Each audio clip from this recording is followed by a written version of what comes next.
ओम नमः शिवाय। ओम नमः शिवाय। ओम नमः शिवाय। विश्वनाथ भगवान की जय। महाकाल राजा की जय। कुबेरेश्वर महादेव की जय। हर हर महादेव। हर हर महादेव।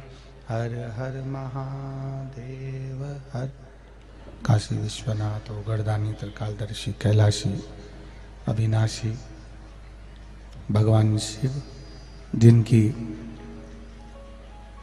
पुनीत पावन शिव महापुराण की कथा संपूर्ण विश्व का कल्याण करने वाली, संपूर्ण जगत का उद्धार करने वाली है, ऐसी पुनीत पावन भगवान देवाधिदेव महादेव की पावन कथा श्रवण करने का सौभाग्य बाबा देवाधिदेव महादेव की कृपा से आप और हमको प्राप्त हुआ है।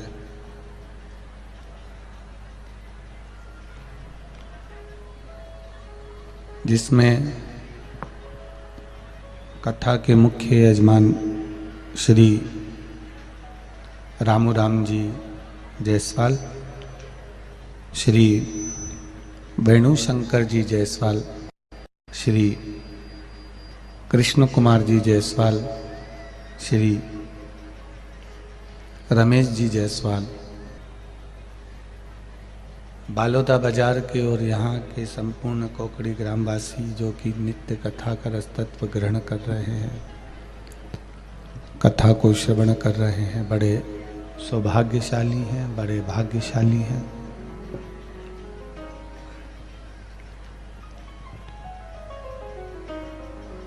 और जायसवाल परिवार ने कथा करवा कर बड़ा स्पीड दीजिए। जायसवाल परिवार ने कथा कराकर संपूर्ण बालोदा बाजार, संपूर्ण कोकड़ी ग्राम और संपूर्ण विश्व के जायसवाल परिवारों को बड़ा गौरव उत्पन्न कराया है।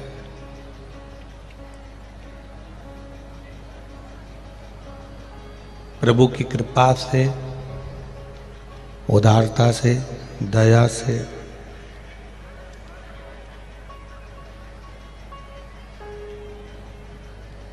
ये पुण्यमय आनंदमय शिव महापुराण की कथा मिल रही है।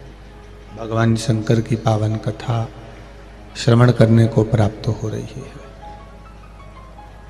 जब तक प्रभु कृपा ना हो तब तक भगवान की कथा मिल ही नहीं सकती। और यदि हम कथा में पहुंच भी जाएं तो कथा का रस तत्व हमारे पास प्राप्त नहीं होता।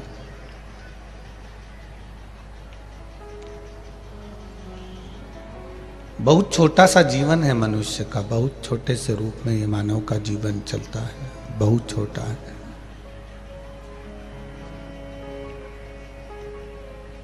इस छोटे से जीवन में पीछे आवाज नहीं जा रही है, उधर देखिए, स्पीड बढ़ाओ, प्रेशर नहीं आ रहा है। इस छोटे से जीवन में हम अपने परिवार को साधते हुए, परिवार के साथ में सब कर्म करते करते करते करते भगवान की भक्ति को भी धारण करें। हम कभी इस व्यासपीठ से ऐसा नहीं बोले कि आप अपना घर छोड़ दो, आप अपना परिवार छोड़ दो, आप अपना घर छोड़कर कहीं तीर्थ में जाकर बैठ जाओ, या कहीं एकांत में जाकर बैठ जाओ। ये कभी इस व्यासपीठ से नहीं कहा। इस व्यासपीठ से कहा परिवार में रहो, घर में रहो, कुटुंब में रहो, सबके साथ रहो, और सबके साथ रहकर भगवान की भक्ति को करो। परिवार भी संभालना है, घर भी संभालना है, काम धंधा भी करना है, बिजनेस भी करना है, सब कुछ करना है। पर उसके साथ साथ एक लोटा जल देवाधिदेव महादेव को भी चढ़ाना। सब चीज करते करते, कार्य करते करते।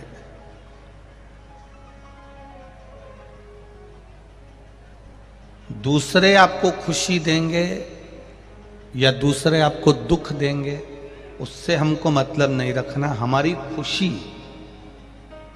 हमारा खुश रहने का आनंद हमारे खुद के पास होना चाहिए, स्वयं के पास होना चाहिए।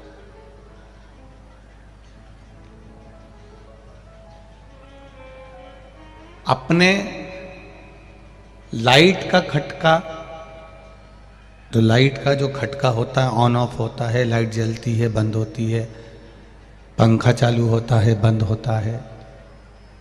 ये लाइट का जो खटका है, तुम अपने घर में लगाते हो अपने कमरे का कि दूसरे के घर में लगाते हो? अपने कमरे का खटका अपने कमरे में होना चाहिए।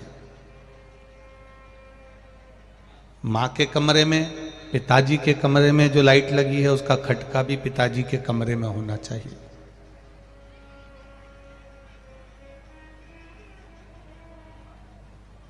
अपने कमरे का खटका, स्विच खटका अपने कमरे में हो। भाई के कमरे का खटका, स्विच भाई के कमरे में हो। क्योंकि अगर हमने अपना स्विच, अपना खटका पिताजी के कमरे में लगा दिया या पिताजी के कमरे का खटका अपने कमरे में लगा लिया, तो उसका कोई लाभ नहीं होगा। जब उनको चालू करना है तब वो चालू कर लें, जब उनको बंद करना है वो बंद कर लें। दूसरे पर आश्रित नहीं होना कि वो लाइट चालू करेंगे या वो लाइट बंद करेंगे या वो पंखा चालू करेंगे या वो पंखा बंद करेंगे। ऐसी आश्रितता हमको नहीं चाहिए। अपना कमरे का खटका अपने पास होना चाहिए कि अपने पास होना चाहिए कि अपन बंद कर दिए, अपन चालू कर दिया। उसी तरह इस मनुष्य देह में खुश रहने का खटका, ये आत्मा, ये मन भगवान ने आपको दिया है। आप स्वयं अपने आप में खुश रह सकते हैं, अपने आप में आनंदित रह सकते हैं। दूसरा आपको खुश नहीं कर सकता।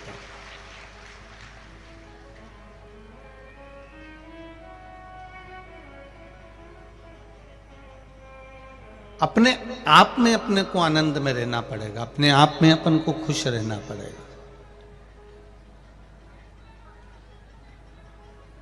पीछे का साउंड चेक करो, पीछे का साउंड बढ़ा दो, सबसे पीछे का साउंड बढ़ाइए। अपने आनंद में अपने को रहना है। और जब हम अपनी खुशी के साथ अपनी जिंदगी जीते हैं, अपने आनंद के साथ अपनी जिंदगी जीते हैं, तो उसका एक सुख ही दूसरा है, उसका एक आनंद ही दूसरा है। एक बात अपनी जिंदगी में उतार कर रखिएगा।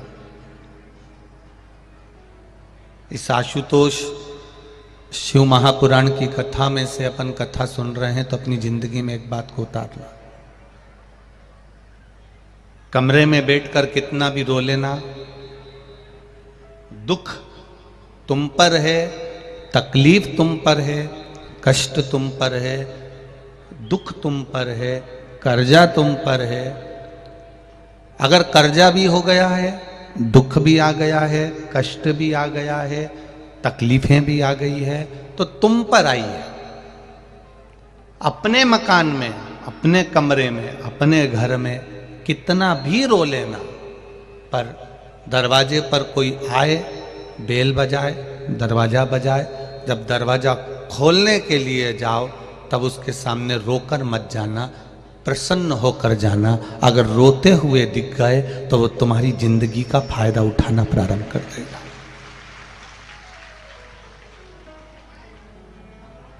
अगर तुम रोते हुए दिख गए, तुमने किसी से कह दिया साहब मैं कर्जे में हूं, तो फिर वो तुमको हल्के में लेने लगेगा, तुमको गिनेगा नहीं। तुमने किसी से कह दिया कि मैं दुखी हूं मेरी बहू से, फिर वो तुमको हल्के में लेने लगेगा, वो तुमको गिनेगा नहीं। मैं अपनी सास से दुखी हूं, वो हल्के में रहने लगेगा, तुमको गिनेगा नहीं। अपने दुख पड़ोसी कभी नहीं काटेगा। अपनी तकलीफ को अपने पड़ोसी या रिश्तेदार, नातेदार या कुटुंब वाले नहीं काटेंगे। आपके जीवन में अगर दुख है, आपके जीवन में तकलीफ है, तो वो कोई दूसरा काटने वाला नहीं होगा। किसी की सामर्थ्यता नहीं है कि कोई आपके दुख को काट दे। आपके दुख को आपको स्वयं को काटना है, क्योंकि कर्म का जो लेखनी है वो हमारे ऊपर लिखी हुई है। उस कर्म की लेखनी को हमें स्वयं काटना पड़ेगा। मत बुरे कर्म कर बंदे, वरना पछताएगा। भगवान की आंखों से तू बच नहीं पाएगा, तू बच नहीं पाएगा। अरे ओ अज्ञानी मत करना दानी। संत शिरोमणि परम पूज्य गुरु नानक देव जी महाराज,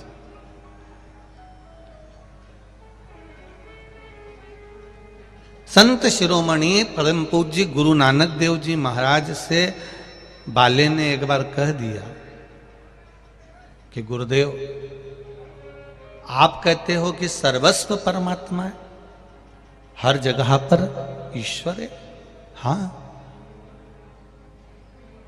पर वो दिखता तो है ही नहीं। परम पूज्य संत शिरोमणि, संतों में संत आनंद कराने वाले गुरु नानक देव जी से बाले ने पूछा, आप कह रहे हो कि परमात्मा सब दूर है, तो वो दिखता क्यों नहीं, नजर क्यों नहीं आता? गुरु नानक देव जी ने कहा, बाले परमात्मा सब दूर है, पर उसको देखने के लिए दृष्टि कोई गुरु ही दे सकता है। कभी प्रैक्टिकल करना, आपके पास में कितनी धूल उड़ रही है, आपके पास में छोटे छोटे कण इतने उड़ रहे हैं, इतने घूम रहे हैं कि आप अंदाजा नहीं लगा सकते। आपको दिख रहे हैं क्या? नहीं दिख रहा है। आपके पास में कोई कांच हो, उस कांच को धूप में से अपने पास में से कहीं रोशनी करना, और उस धूप की रोशनी के बीच में जो कांच और धूप के बीच में जो जगह मिले, उसमें देखना आपको वो छोटे छोटे कण उड़ते हुए नजर आएंगे। आते कि नहीं आते? कभी कभी आपने बच्चों के साथ में देखा होगा, बच्चे लोग जब वो कांच की रोशनी करते हैं तो उसमें बहुत छोटे छोटे कण नजर आ रहे हैं।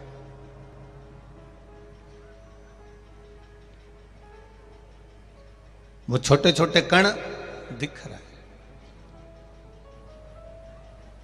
ये देखने के लिए आपको दर्पण की जरूरत पड़ी। परमात्मा को देखने के लिए, परमात्मा सर्वस्व विराजमान है, हर जगह जगह बैठा हुआ, हर चप्पे चप्पे में है, हर पशु पक्षी जीव में परमात्मा बसा हुआ है। इसको देखने के लिए आपको गुरु जो नेत्र देगा, जो दर्पण देगा, उस नेत्र की जरूरत पड़ती है। और वो नेत्र बाले को संत शिरोमणि श्री गुरु नानक देव जी ने दिया। बाले को अभी भी विश्वास नहीं हुआ, तो गुरु नानक देव जी ने कहा, ये कबूतर ले जा, इस कबूतर को लेके जा, कहीं ऐसी जगह पर इसको समाप्त करना जहां कोई इसको ना देखे। बाले कबूतर लेकर गया, जंगल में पहुंचा, वहां पर उस कबूतर को मारने वाला था। इतने में उसको लगा कि वृक्ष देख रहे होंगे, कोई देख रहा है, तो वहां से आगे गया तो कहा पक्षी देख रहे होंगे, और आगे गया तो सोचा आसमान देख रहा है, और आगे गया तो कहा जल देख रहा है। बाले उस कबूतर को वापस लेकर आ गया। गुरु नानक देव जी से कहा, गुरुवर आप सत्य कहते हो, कण कण में परमात्मा समाया हुआ है, वो सर्वस्व है, क्योंकि दृष्टि से वो नजर आ गया। उस बाले की दृष्टि में गुरु की दृष्टि समा गई थी, गुरु नानक देव जी की दृष्टि समा गई थी। तो उसको सब में एक नजर आ रहा था, सब में परमात्मा नजर आ रहा था, सब में ईश्वर नजर आ रहा था।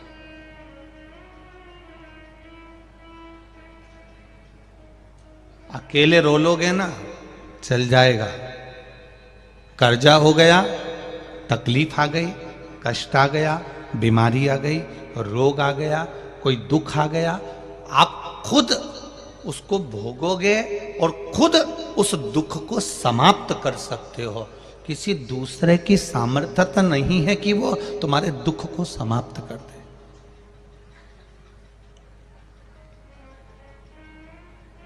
कोई दूसरा तुम्हारे दुख को समाप्त नहीं करेगा। हम कह दें कि कोई आपसे कह दे कि सियोर वाला महाराज दुख को समाप्त कर देगा, तो मत मानना। दुनिया में कोई ऐसा महाराज नहीं जो तुम्हारे दुख को समाप्त कर दे। अगर कोई ढोंग करे, प्रपंच करे, छल करे तो वो उनका वो जाने, पर किसी की सामर्थ्यता नहीं है कि कोई तुम्हारे दुख को समाप्त कर दे। तुम्हारे दुख को तुम्हें स्वयं समाप्त करना पड़ेगा। जब हम अपने कर्म को करते करते करते करते भगवान को समर्पित होकर करेंगे तो भगवान उस कर्म का फल देना प्रारंभ करेगा और फिर धीरे धीरे दुख कटना प्रारंभ हो जाएगा। किसी की सामर्थ्यता नहीं। और ये ढोंग प्रपंच में फंसना भी मती, अंधविश्वास में जाना भी मती। किसी ढोंग प्रपंच और अंधविश्वास की ओर मत जाना। कोई कह दे तुमसे कि मैं तुम्हारा दुख काट दूंगा, कोई कह दे मैं तुम्हारी तकलीफ काट दूंगा, कोई कह दे मैं तुम्हारे लिए ऐसा कर दूंगा। और कहीं का ऐसा संत मिल जाए या कहीं का ऐसा बाबा जोगी मिल जाए या कहीं का ऐसा व्यक्ति मिल जाए जो तुम्हें गड़ा हुआ हंडा निकाल के दे दे, धन निकाल के दे दे, और उसकी चक्कर में मत आ जाना, नहीं तो तुम्हारा रखा रखाया धन भी उसके चक्कर में पूरा समाप्त हो जाएगा। कर्म प्रथम है।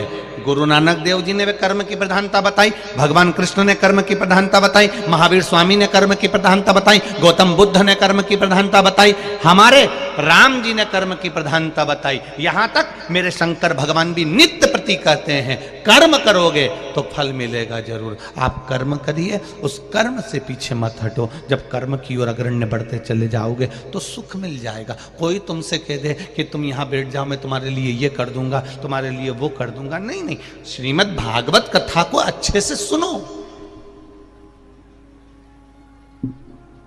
श्रीमद् भागवत कथा को अच्छे से सुनिए। उस भागवत कथा में क्या लिखा है।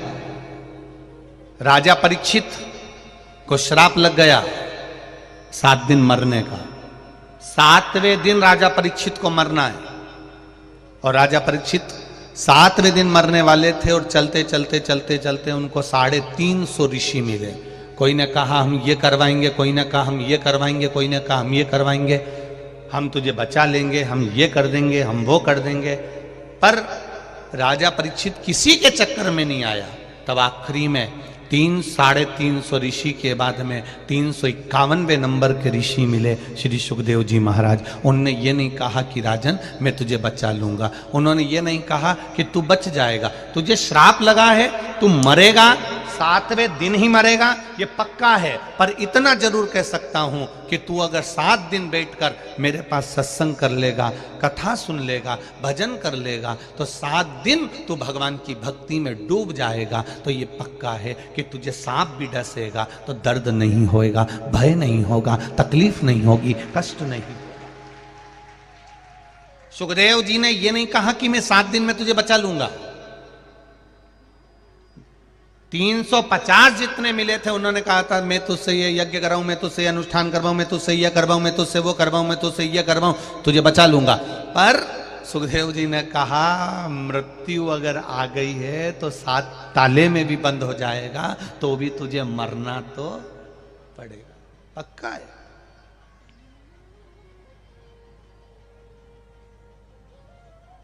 अगर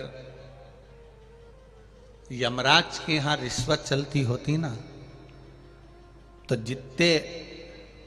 जितने गरीब हैं, अगर यमराज के यहां रिश्वत चलती होती तो जितने गरीब है ना, सबसे पहले इन्हीं के प्राण जाते हैं। क्यों? पैसे वाले 50 लाख रुपए उसकी अटैची भर के यमराज को दे देते और कह देते उसको उठाकर ले जा, जा ले जा उसको उठाकर। धनपति कभी मरता ही नहीं, करोड़पति कभी मरता ही नहीं, वैभवपति कभी मरता ही नहीं, सत्तापति कभी मरता ही नहीं।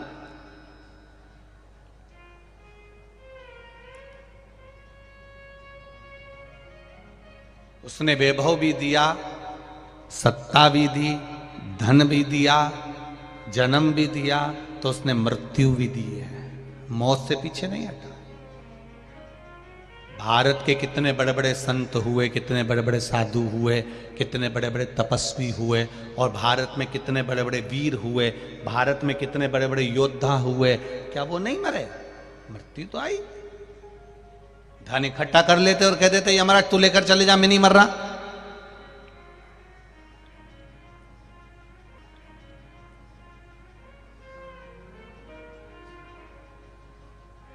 जिनके ऊपर स्वयं बल ही बल हो वो भी चले जाता है। ऐसा कौन बचा है मौत से? परंतु शिव पुराण कह रही है कि जिंदगी जीने के साथ में मृत्यु तक पहुंचने के बीच में एक रास्ता है, वो है परमात्मा की भक्ति का रास्ता, परमात्मा के भजन का रास्ता।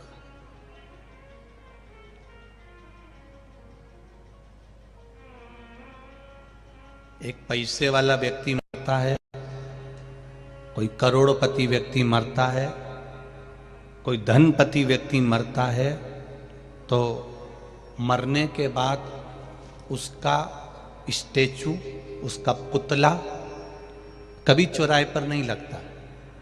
बोलो रे जम के लगा।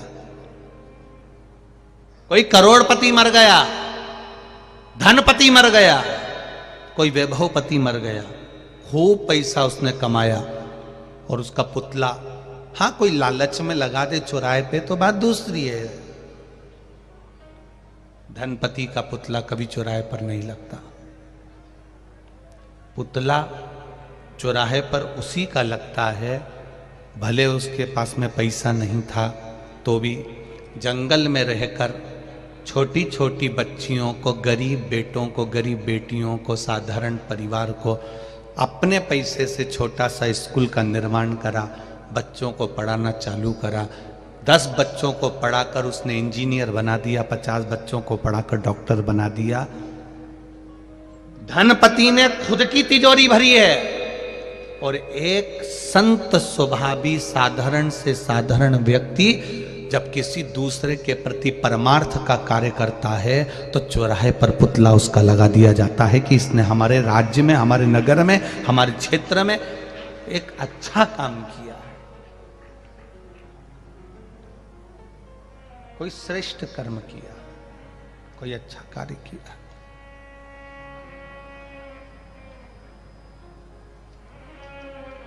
धन की कोई मूलता नहीं। हाँ, जरूरत पड़ सकती है,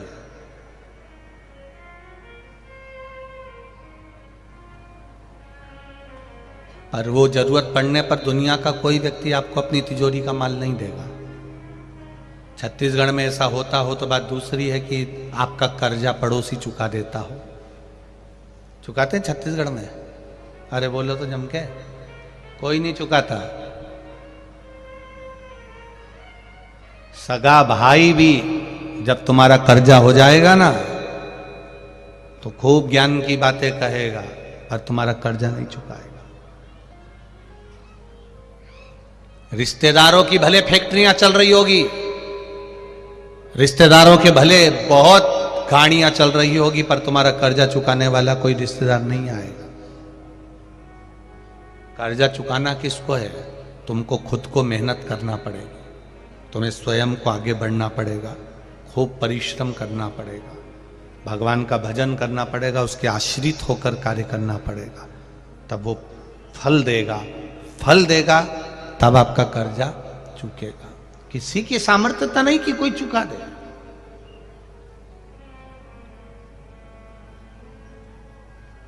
स्वयं को करना है, कोई दूसरे को नहीं।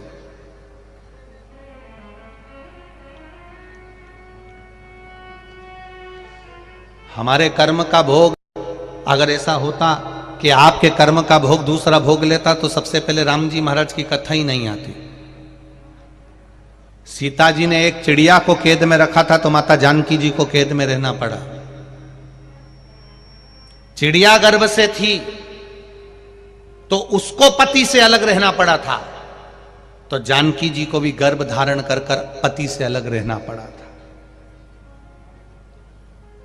बाली ने छुपकर, भगवान राम ने छुपकर बाली को मारा था। कृष्ण अवतार में वो बाली जरा नाम का व्याघ्र बनकर भगवान कृष्ण को मार देता है। ये कर्म का खेल है जो आपको खेलना है।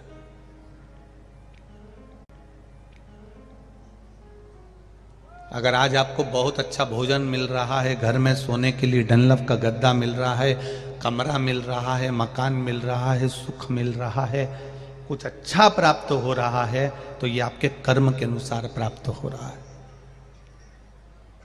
आपने जो भजन किया, आपने जो शिव मंदिर में एक लोटा जल चढ़ाया, कई लोग कहते हैं शिव मंदिर में एक लोटा जल चढ़ाने से क्या होता है। हम कहते हैं ये जैसे शंकर भगवान पर एक लोटा जल चढ़ता है, शिव जी के ऊपर लगा हुआ चंदन धुल जाता है, शिव जी पे चढ़ा हुआ चावल धुल जाता है, शिव जी पे चढ़ी हुई बेलपत्र धुल जाती है, शिव जी पर लगा हुआ दही धुल जाता है, शिव जी पे लगा हुआ घी धुल जाता है। एक लोटा जल जब आप शंकर जी पे चढ़ाते हो तो चंदन जल से धुल जाता है। उसी तरह हम तो शिव जी पे जल चढ़ाते हैं तो उनका चंदन धुलता है, शंकर जी को जल चढ़ाते हैं तो हमारी कर्म में जो दुख की लाइन है वो भी धुल जाती है, शिव को मात्र जल चढ़ा देने से।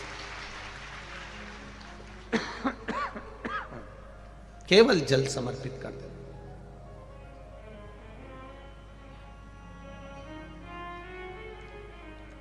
जाओ परमात्मा के द्वार पर जाओ। हम कभी नहीं कहेंगे कि तुम अपनी दुकान छोड़ दो, खूब कमाना, जितनी शरीर की कैपेसिटी है ना उतना कमाना।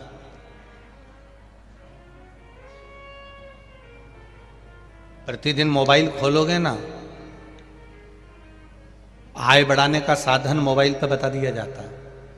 बोलो सही है कि गलत है? ना उस वक्त लड़के लड़कियां जानते हैं, बेटे जानते हैं।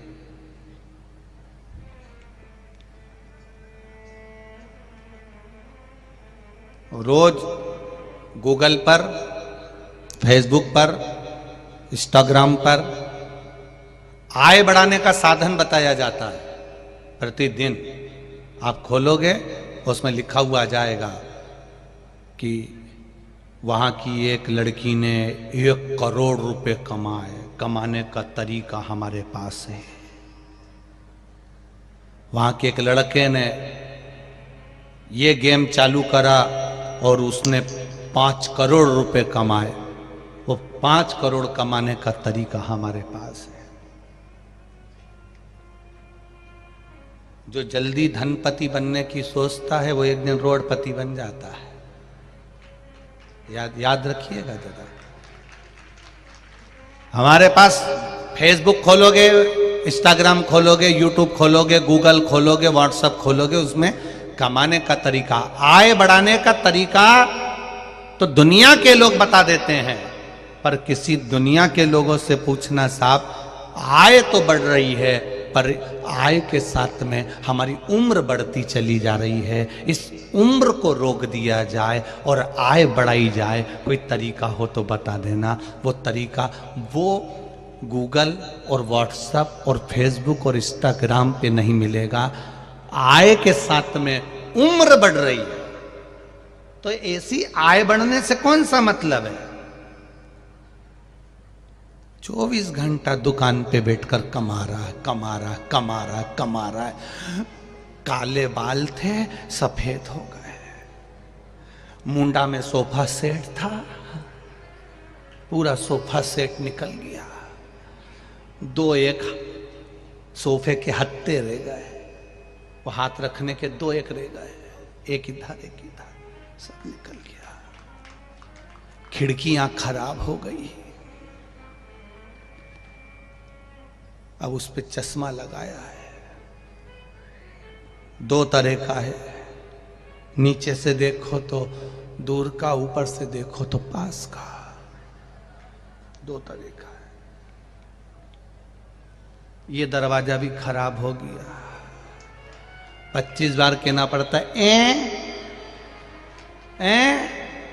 तब कुछ सुनाई देता है, बड़ा कठिन है। अब पहले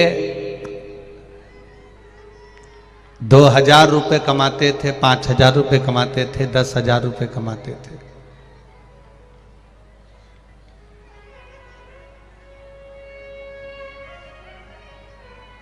पीछे की एलईडी बंद हो गई शायद, एलईडी यहां देखिए, एलईडी चालू करो सब दूर की। पहले 5,000 रुपए महीना कमाते थे, 10,000 रुपए महीना कमाते थे, 15,000 रुपए महीना कमाते थे। अब तुम्हारी आय तो बड़ी है,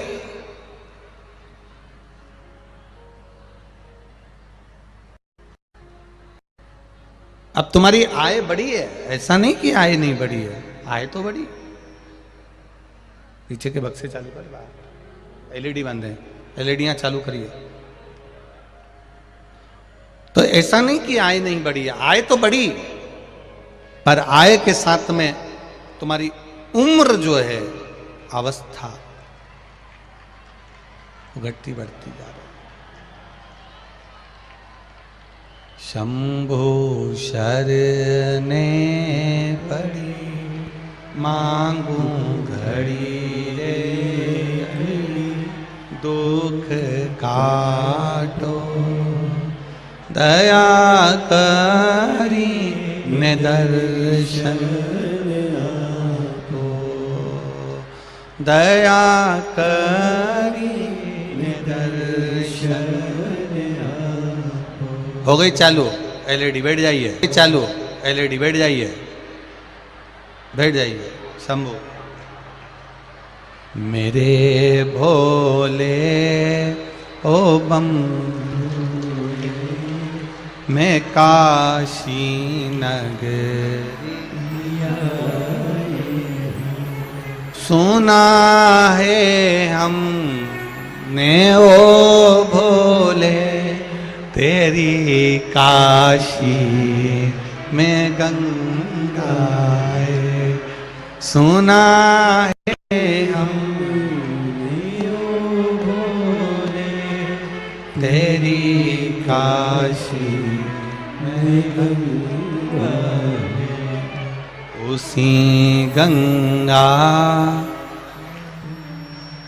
अनुपम माधुरी शिव महापुराण के मूल मंत्र का जाप करिएगा और बाबा विश्वनाथ जी से, भगवान महाकाल राजा से, कुबेर भंडारी से प्रार्थना करिए कि बाबा मेरे मन के कार्य को सफल करिए और जीवन में आनंद की अनुभूति कराइए। अपने स्थान पर बैठकर भगवान शिव के मूल मंत्र का स्मरण करिए। श्री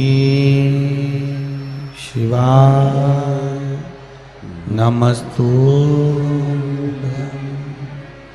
श्री शिवाय नमस्तुभ्यं, श्री शिवाय नमस्तुभ्यं, श्री शिवाय नमस्तुभ्यं, श्री शिवाय नमस्तुभ्यं। भोला सब दुख काटो मारा, ओ भोला सब दुख काटो मारा, शिव शंकर जपो तेरी माला, भोले बाबा जपो तेरी माला, भोला सब दुख काटो मारा, ओ काटो, वैश्य है मंगल मंगलकारी, वैश्य है मंगल मंगलकारी, शमशान वासी हमारा, शमशान वासी हमारा, ओ भोला सब दुख काटो मारा, ओ भोला सब दुख काटो। हमारे दुख को हमें स्वयं काटो, शिव से प्रार्थना कर, भगवान शंकर से विनती कर। जब हम स्वयं परमात्मा की भक्ति में डूबना प्रारंभ कर देंगे, कर्म के प्रति जागरूक हो जाएंगे, तो जीवन का सारा सुख हमें अपने आप मिलने लगेगा, अपने आप प्राप्त हो जाएगा। देखिए, हमें दूसरे का जो दुख है वो छोटा लगता है, अपना दुख बड़ा लगता है।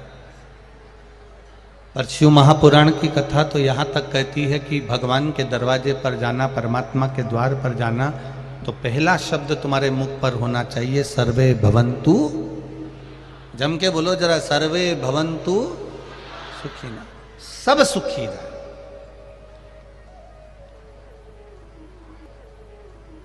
जीवन में किसी के दुख ना आए, जीवन में किसी के तकलीफ ना आए।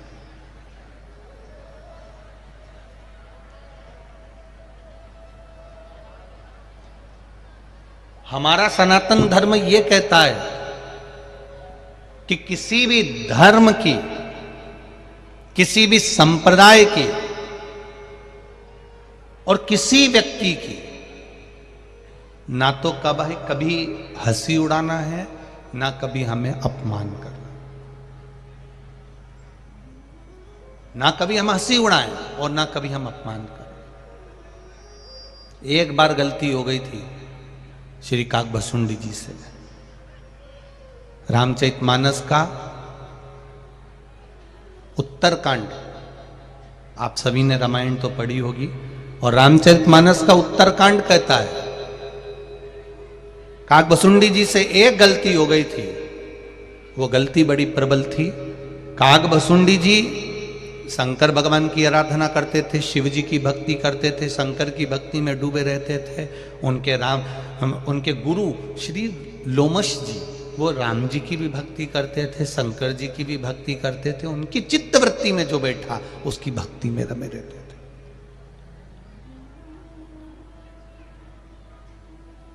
कभी कभी हमको ऐसा महसूस होने लगता है कि मैंने जो करा वो अच्छा करा और दूसरे ने करा वो सब बेकार करा।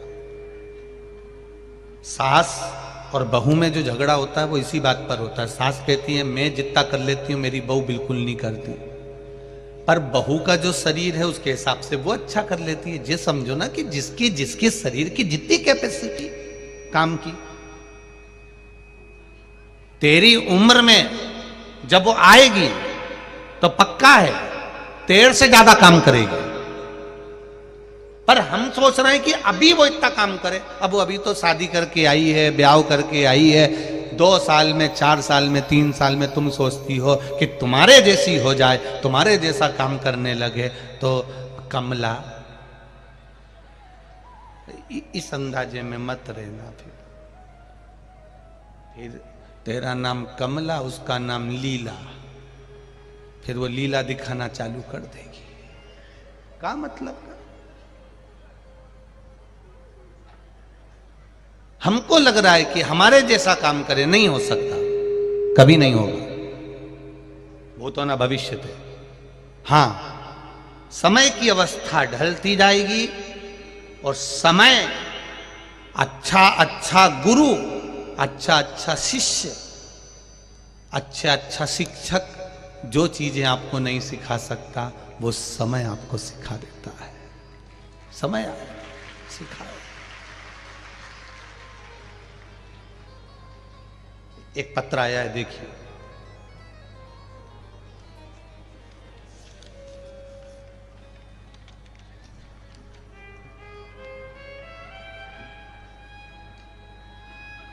गीता साहू,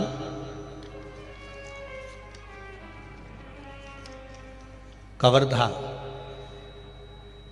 जिला कबीरधाम, छत्तीसगढ़ से आई हैं। कहीं बैठी हो तो हाथ हिलाइएगा। कहीं बैठे आप ही हैं? दोनों हाथ हिला दो एक बार। श्री शिवाय नमस्तुभ्यम। पहले तो आपको फोटो दिखा दें जो कोमा में पड़ा है उस व्यक्ति का, जो वेंटिलेटर पर पड़ा हुआ है, कोमा में गया, वेंटिलेटर पर पड़ा रहा। जो वर्तमान का फोटो था, लड़का ऐसा था, इसको भी आप देख लें, उसका वर्तमान का फोटो। फिर बाद में जब वो गया तो कोमा में गया, वेंटिलेटर पर गया और वेंटिलेटर पे कोमा में पड़ा रहा कई दिनों तक। उसके बाद फिर ठीक हुआ तो ये फोटो आया। ये 3 फोटो हैं उसका। पहले स्वस्थ था, फिर कोमा में गया, वेंटिलेटर पर, फिर आया गया। अब पत्र का स्मरण करें। मैं गीता साहू, कवर्धा जिला, कबीरधाम, छत्तीसगढ़ सापर की ओर से गुरुदेव भोलेनाथ जी को नमन प्रणाम। मेरे पति श्री भागीरथी साहू छत्तीसगढ़ पुलिस विभाग में हवलदार के पद पर हैं। मेरी पैतृक गांव चंपावन चंपेश्वर महादेव की मूल निवासी हूँ। मेरी 2 लड़की पूजा साहू और मीनाक्षी साहू एवं एक लड़का गजेंद्र साहू है। शिव जी की महिमा का क्या बखान करूं गुरुदेव। मेरा लड़का जिसका फोटो मैंने बताया है, 2018 में नीट का कोचिंग करने दुर्ग गया था। दोस्तों के साथ मोटरसाइकिल में एक्सीडेंट हो गया। दोस्तों ने उसका एक्सीडेंट हुआ, किसी को भी नहीं बताया। 2 दिन के बाद अस्पताल बिलासपुर से मैं भर्ती किया, तब डॉक्टर साहब द्वारा फोन पर बताया गया कि आपका लड़का कोमा में चले गया है और वेंटिलेटर पर पड़ा हुआ है। तब हम लोग पहुंचे, जिसका हमने फोटो लगाया। हमें नहीं मालूम था गुरुदेव कि वो कोमा में चले गया, वेंटिलेटर पर पड़ा है। उसके दोस्तों तक ने फोन कर नहीं बताया कि तुम्हारे लड़के का ये हाल हो गया।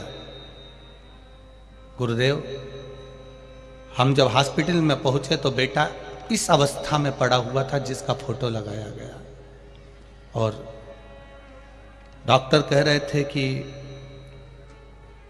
वेंटिलेटर पर हम 21 दिन रखेंगे, उसकी भी कोई जवाबदारी नहीं है, श्वास की कोई जवाबदारी नहीं है।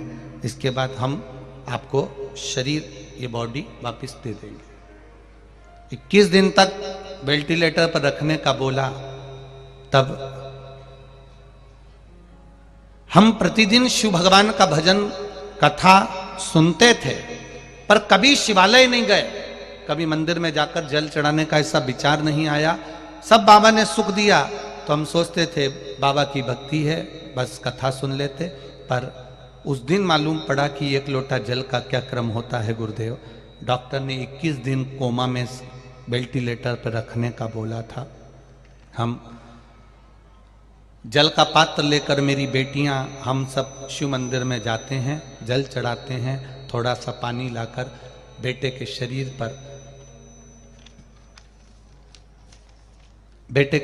पर लगा देते हैं। गुरुदेव, बाबा की कृपा ऐसी हुई कि वो धीरे धीरे 21 दिन तो दूर, 3 दिन के अंदर बेटे का शरीर काम करना प्रारंभ कर दिया। शिव तत्व है, शंकर की उदारता, दया। बेटा ठीक हो गया, धीरे धीरे उसको वेंटिलेटर से हटा दिया। अब बेटे का ये फोटो है जो कि वो स्वयं अपना काम कर लेता है। डॉक्टर ने कहा था इसके सिर में इतनी चोटें आई हैं, आप चोट का दर्शन करेंगे तो पूरा सिर फटा हुआ है, इसकी याददाश्त चली जाएगी, इसको कुछ याद नहीं रहेगा, इसका दिमाग काम नहीं करेगा। पर गुरुदेव, बाबा की कृपा ऐसी है, भोलेनाथ जी की उस बेलपत्री और जल ने मेरे बेटे को जैसा पहला था वैसा की वैसा ही लाकर खड़ा कर दिया। याददाश्त भी है, पढ़ भी रहा है और पढ़ाई भी कर रहा है। बैठो बहन। श्री शिवाय नमस्तुभ्यम, बैठिए। शिव तत्व फोटो आप भी देख लीजिए, जो लोग आके बैठे।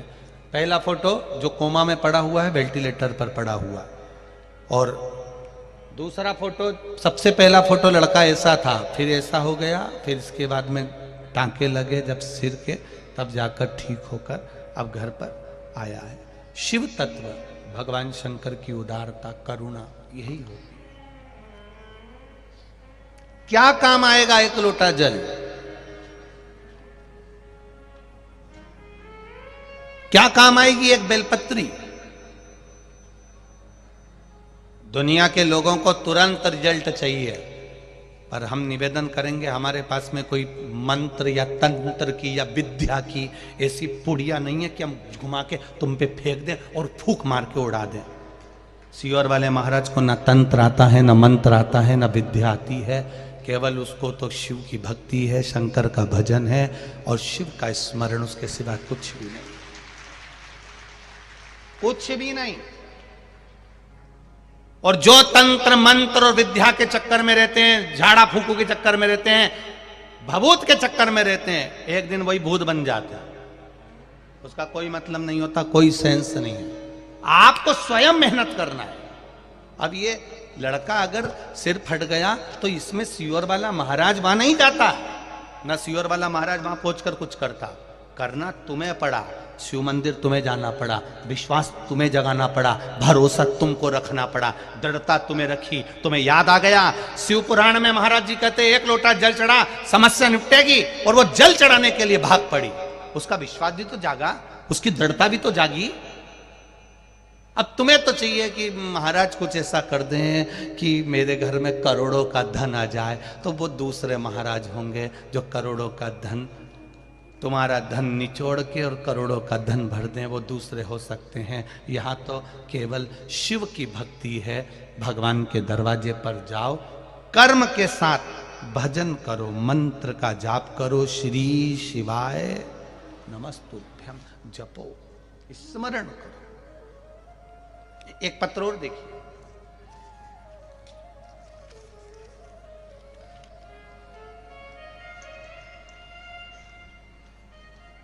सावित्रीबाई साहू, ग्राम कोकड़ी, गोसरी, जिला बिलासपुर से आई हूं। कहीं बैठी हो तो हाथ हिलाइएगा, कहीं बैठी हो तो हाथ हिलाइएगा, जहां कहीं बैठी हो। सावित्रीबाई साहू, ग्राम कोकड़ी, गौसरी, जिला बिलासपुर से आई हूं। मेरी बाबा की कृपा ऐसी हुई गुरुदेव, उधर में बच्चेदानी खराब हो चुकी थी। डॉक्टर को दिखाया, डॉक्टर ने बच्चेदानी का ऑपरेशन करने का बोल दिया, और डॉक्टर ने कह दिया इस बच्चेदानी को निकलवाना पड़ेगा, स्पष्ट है, और जल्दी से जल्दी निकलवाना पड़ेगा, नहीं तो अंदर इन्फेक्शन फैलते जा रहा। तुम्हारी बच्चेदानी खराब हो चुकी है, सड़ चुकी है, उसमें पस पड़ना चालू हो गया। गुरुदेव, मैं हॉस्पिटल से डॉक्टर से दवाई लेकर आ गई। मैंने कहा 5 दिन के बाद में ऑपरेशन कराएंगे, और आने के बाद 5 दिन मेरे पास में थे। टीवी पर आपकी कथा सुनती थी, बस पहली बार जल चढ़ाने उसी दिन गई जब डॉक्टर ने मुझे कहा कि ये बच्चेदानी निकालना पड़ेगी, पस पड़ चुका। पहली बार जल चढ़ाने गई, शिवजी को जल चढ़ाया, बाबा के शिवलिंग को स्पर्श कर कर कहा, बाबा तुझे संभालना है। मैं कहाँ जाऊंगी, किसको जानती हूं मैं, मेरा ऑपरेशन का बोल दिया है, आप हो तो संभाल लोगे। एक लोटा जल चढ़ाया, वहीं बैठकर पी लिया, बेलपत्र लेके आई, खा लिया। 4 दिन तक लगातार ये करा। 5वें दिन वापिस जांच के लिए गई, तब डॉक्टर भी हैरान हो गए, रिपोर्ट बिल्कुल नॉर्मल आ चुकी थी और बच्चादानी ठीक हो चुकी थी। ये शिव तत्व, ये शंकर, और घड़ी। अब इसमें कोई विद्या नहीं है, इसमें कोई मंत्र नहीं, इसमें कोई तंत्र नहीं, इसमें कोई साधन नहीं, ना इसमें बेल है, ना कोई भभूति है। यहां तो केवल भगवान शंकर का भजन, मंत्र, और आपने दिल से उसको रिझाया, दिल से कहा, ये उसका असर है। दिल से कहो। आप लोग कुबेरेश्वर धाम कभी गए होगे? कौन कौन गया है कुबेरेश्वर धाम? अच्छा गए हो आप लोग? हाँ रखो। कभी जिंदगी में कुबेरेश्वर धाम जाना तो सीहोर स्टेशन से उतरकर जब आप कुबेरेश्वर धाम पर जाएंगे तो वहाँ पर आपको कोई तंत्र मंत्र विद्या नहीं दिखेगी। कंकर उठाओ, पूजन करो और बस भजन करो, भोजन करो, सो जाओ। ना तो वहाँ पर कोई वीआईपी ट्रीटमेंट है, हॉल बना हुआ है, गद्दे मिलते हैं, रजाई मिलती है, कंबल मिलता है, बिछाओ, सो और भोजन करो और आए हो तो सेवा करो, कंकर शंकर की पूजन कर लो, बस इतना, कुछ भी नहीं बाकी। और दिल से के कर आते हो। आप में भी कई लोग ऐसे होंगे जो एक बार नहीं कम से कम 3 से 4 बार गए होंगे कुबेरेश्वर धाम पर। ऐसे कई लोग होंगे जो कम से कम 3 से 4 बार, ये देख लो माताएं हाथ हिला रही हैं, हम भी 2-3 बार हो जाए। कई लोग 3 से 4 बार गए होंगे बाबा के धाम में कि बाबा से हम विनती करके आए थे और बाबा ने हमारा कृपा करी, बाबा ने हमारी। तो ये दिल से आप जो कह रहे हो, आप विश्वास रखकर जो करोगे उसका फल मिलेगा, भजन का फल।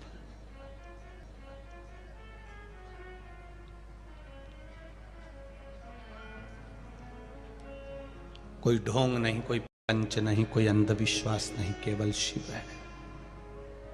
काकभूषुंडी जी शिव को मानते हैं, लोमश बाबा राम और कृष्ण शिव सबको मानते हैं, राम और शिव को मानते हैं। एक दिन काकभूषुंडी जी और लोमश बाबा जो काकभूषुंडी जी के गुरु हैं,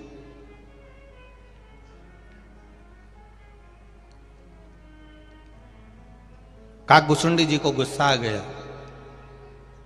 कि मेरे गुरुजी तो राम जी का भी भजन करते हैं, शंकर जी का भी भजन करते हैं।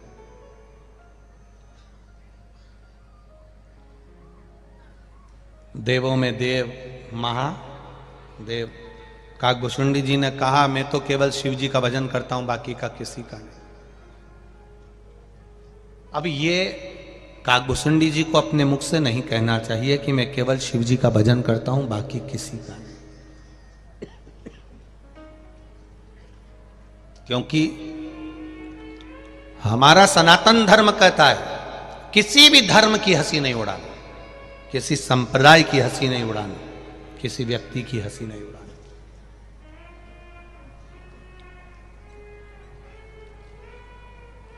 हम क्यों हंसी उड़ाएं किसी की?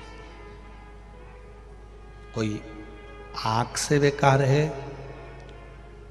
कोई जिह्वा से बेकार है, कोई श्रवण शक्ति से बेकार है, कोई हाथ से, कोई पांव से अगर विकलांग है, कोई शरीर से बहुत मोटा है, कोई बहुत दुर्बल है, कोई की बुद्धि कम है, कोई में बहुत ज्यादा बुद्धि है।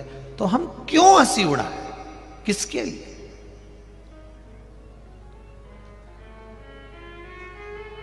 साइया सब में रब देखिए, साइया सब में रब देखिए, रूप एक है, रब अनंत है, अनेक है। उसका स्वरूप अलग अलग है। वो रब मेरा बाबा, मेरा भोलेनाथ, मेरा शंभू, मेरा त्रिकालदर्शी, मेरा कैलाशी किस किस रूप में आता है इसका कोई भरोसा कहीं नहीं है।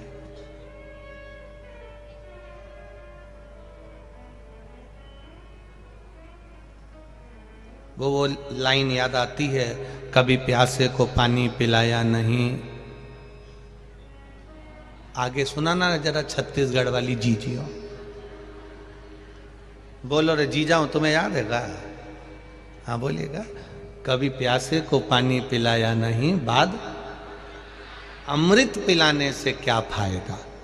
सास जिंदा थी तब प्रणाम नहीं करा, सास जिंदा थी तब नमन नहीं करा, सास जिंदा थी तो चिल्ला के दौड़ती थी, और सास मर गई तो इतना पल्लू लेके अब रो रही। अब वो मर गई और अब अर्थी पे पड़ी, तब सास के पास में खड़ी हो के रो रही। और फिर क्या कर रही? सब परिवार वालों ने बोला पांव पड़ ले, पांव अब पांव के पास छोड़ नहीं रही पांव। फिर गांव के 2-4 लोग आए, उन्होंने उसको उठाया। क्या पता कौन से नाटक का सीरियल कर रही थी, भगवान जाने। अब उठाया उधर लेके गए, फिर चिल्ला के मां, फिर पांव पकड़ लिया। हमारी माता, हमारी सास।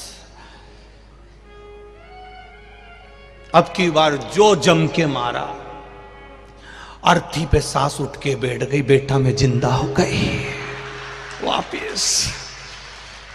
अरे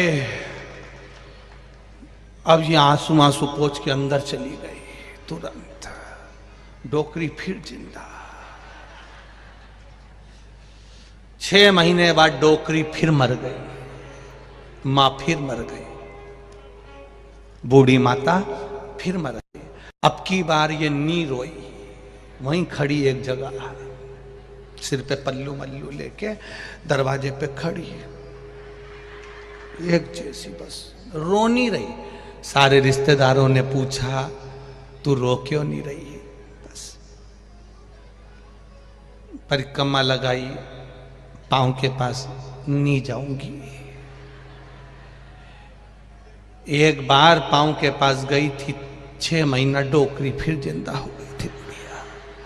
अब की बार पांव के पास गई और 2-4 साल के लिए जिंदा हो गई तो मेरा पूरा प्लान फेल हो जाएगा। अब नहीं जाऊंगी। ये संसार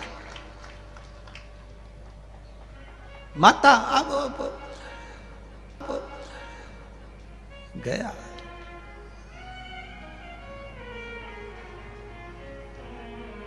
एक समय, एक अवस्था, एक समय की अवस्था होती है, वो व्यक्ति को बदलने का काम करती है। सास कितना भी प्रयास कर ले, बहू बदल जाए, गारंटी नहीं है, बिल्कुल नहीं बदलेगी। बदलेगी जब समय की अवस्था बदलेगी।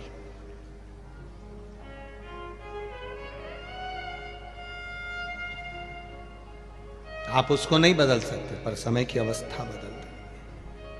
जब बच्चों को पढ़ाएगी, विद्वान बनाएगी, अपना त्याग करती चली जाएगी, खाने का, भोजन का, रहने का, सब त्याग धीरे धीरे करती चली जाएगी, तब वो बच्चों को पढ़ाती पढ़ाती फिर तुम्हारे जैसी हो जाएगी। एक बात आपसे पूछना चाहें, बेटे के पास ज्यादा दौलत होती है कि बाप के पास ज्यादा दौलत होती है? पिता के पास होती है ना दौलत। उसने बचपन में, जब तुम छोटे से थे, तब भी पिता के पास में 500 का नोट होता था, 1000 का नोट होता था, 50-100 रुपए उसके पास होते थे।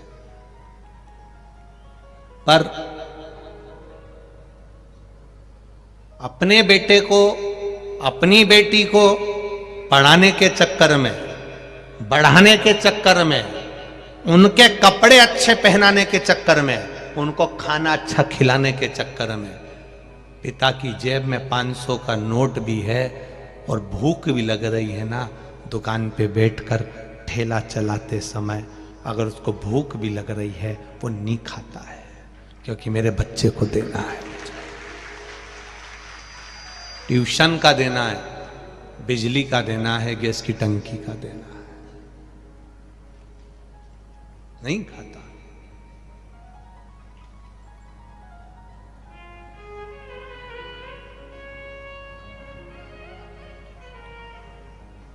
कितनी बड़ी बात आज आपको एक बताना चाहेंगे। ये छत्तीसगढ़ की भूमि पर कथा बाच रहे हैं, एक दिल की बात कहना चाहेंगे। हमारे पिता जब चने का ठेला लगाते थे तो उस ठेले को घर से धकाकर हमारे पिताजी का आंख का ऑपरेशन हुआ था। तो उस समय तो बहुत बड़ी बात हो जाती थी आंख का ऑपरेशन होना। आजकल तो आंख का ऑपरेशन के बाद लोग काम कर लेते हैं, पर उस समय तो दोनों आंख के ऑपरेशन होना, मोतियाबिंद के, और फिर वो धक्का कर ले जाएं। हम जब स्कूल पढ़ते थे तो पापा का, पिताजी का चने का ठेला लेकर जब पान चौराहे पर जाते थे, और पान चौराहे पर जब ठेला खड़ा करते थे तब भूख भी लगती थी पिता को। हम खुद देखते थे कि पिताजी को भूख लग रही है, तब चना भी उठाकर नहीं खाते थे। हम कई बार, हमारे बड़े भैया ने पूछा, पापा भूख लग रही है, आप चना खा लो। तो पिताजी का शब्द होता था, 2 रुपए का चना बिगड़ जाएगा, वो 2 रुपए आएंगे तो काम आएंगे। घर का चना भी ठेले का नहीं खाता था बाप, पिता पिता होता है। पिता वो चना भी नहीं खाता था। एक बेटे की जिंदगी बनाने के लिए, एक बेटी का विवाह करने के लिए कन्यादान करना है उसको। बेटी की शादी में लोग आएंगे, उनको खाना खिलाना है।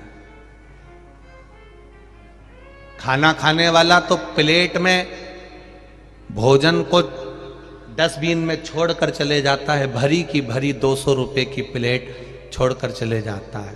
पर उस बाप से पूछना जिसने 1-1 रुपया जोड़ा है अपनी बेटी की शादी के लिए कि आएंगे तो खिलाना पड़ेगा उसको। 1-1 रुपया जोड़ा है उस पिता ने, 1-1 रुपया। केवल बेटी का शादी करना है, बेटे का काम धंधा लगाना है, बच्चों को पढ़ाना है, अच्छे कपड़े पहनाना है। 500 रुपए उसकी जेब में है, पर 1 रुपया खर्च नहीं करता पिता। 1 रुपया। क्या उसको पानी पतासा याद नहीं आता जो तुम ठेले पर खड़े होकर 50 रुपए का खाकर आ जाते हो? तुम्हारे पापा, तुम्हारे पिता को वो पानी पतासा अच्छा नहीं लगता? तुम्हारे पिता को क्या चाउमीन अच्छी नहीं लगती? तुम्हारे पिता को क्या वो बर्गर अच्छा नहीं लगता? तुम्हारे पिता को क्या वो पिज्जा अच्छा नहीं लगता? तुम्हारे पिता को क्या बाजार में मिलने वाली गजक अच्छी नहीं लगती? तुम्हारे पिता को बाजार में मिलने वाला क्या भोजन अच्छा नहीं लगता? याद उसको भी आती है, खाना वो भी जानता है, जेब में पैसा भी है, फिर भी नहीं खाता है, क्योंकि मेरी औलाद को पढ़ाना है और उसका विवाह रचाना है। नहीं खाता, छोड़ देता। और जिस दिन तुम पिता बनोगे और अपनी औलाद के लिए तुम्हारी जेब में भी पैसा होगा, मैं नवयुवक लड़कों से पूछना चाहूंगा जिनकी शादी हो गई, जो 40 साल, 42 साल, 45 साल की उम्र में चल रहे हैं, 50 साल की उम्र में चल रहे हैं, उनकी भी जेब में पैसा है तो भी जोड़ जोड़ कर चल रहे हैं बच्चों के लिए। नहीं खाते। इन 45 साल वालों से, इन 50 साल वालों से पूछना, ऑफिस में काम कर रहे हैं, पुलिस की नौकरी, इसकी नौकरी, डॉक्टर की नौकरी, ये नौकरी, गवर्नमेंट की नौकरी कर रहे हैं, एक चाय भी पीते हैं तो 50 बार सोचते हैं कि चाय पिएंगे तो 10 रुपए कट जाएंगे। छुट्टी नहीं लेते गवर्नमेंट की, छुट्टी लेंगे तो पैसा कट जाएगा। किसके लिए? केवल अपने बच्चों के लिए। और बच्चे कहते हैं, पापा तुम एक प्लाट नहीं ले सके, तुम एक मकान नहीं ले सके? जरा उस बाप से पूछना जो कहता है मैंने 4-4 बच्चों का पेट भरा, उनकी शादी करी, उनका पालन पोषण करा, तुम लोगों के लिए करा, इसलिए मैं मकान नहीं बना पाया, प्लाट नहीं ले पाया, जमीन गाड़ी नहीं कर पाया, तुम्हारे लिए करा है।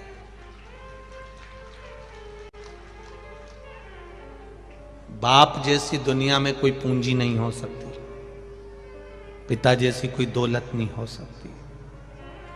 जिंदा है तब तक लगता है तुमको कि तुमने कमाया, चले जाएगा तब मालूम पड़ेगा कि ये सारी दौलत उसी की तो थी, उसी की एक बात कहना चाहूंगा, बड़ी खुशी की बात कहना चाहूंगा। लोग पूछते हैं शिव पुराण क्या देती है?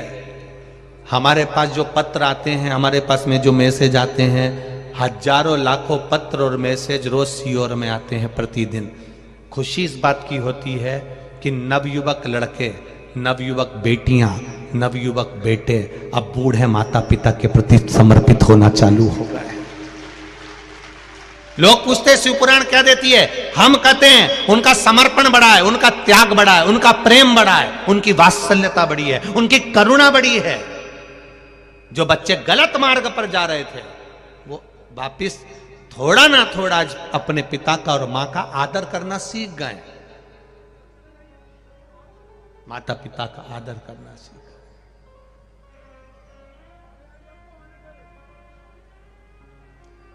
शिव जी ने क्या करा था?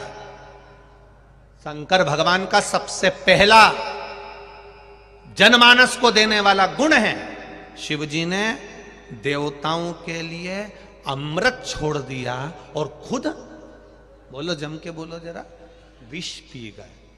पिता ऐसा ही होता है, अपने बच्चों के लिए जोड़ जोड़ जोड़ जोड़ सब दे देता है, खुद खून का घूंट पी जाता है। ठीक है, करूंगा बाद में, तुम लोग खा लो, मैं खा लूंगा बाद में, तुम लोग कर लो, कर लेंगे बाद में। ये पिता का गुण है, विष पीना वो जानता है। तो मंदिर में रहने वाले शिव और तुम्हारे घर में रहने वाले शिव, तुम्हारे पिता कोई दूसरे नहीं है, वो शंकर का ही एक अवतार है, शिव का एक तत्व है, शिव का एक स्वरूप, उसको पहचान।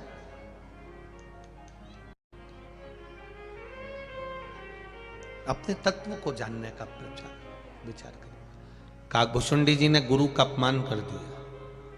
एक यज्ञ रखा काकभुसुंडी जी ने, और काकभुसुंडी जी ने एक यज्ञ रखा और उस यज्ञ में सबको बुलाया पर अपने गुरु जी को नहीं बुलाया, लोमश बाबा को नहीं बुलाया, क्योंकि वो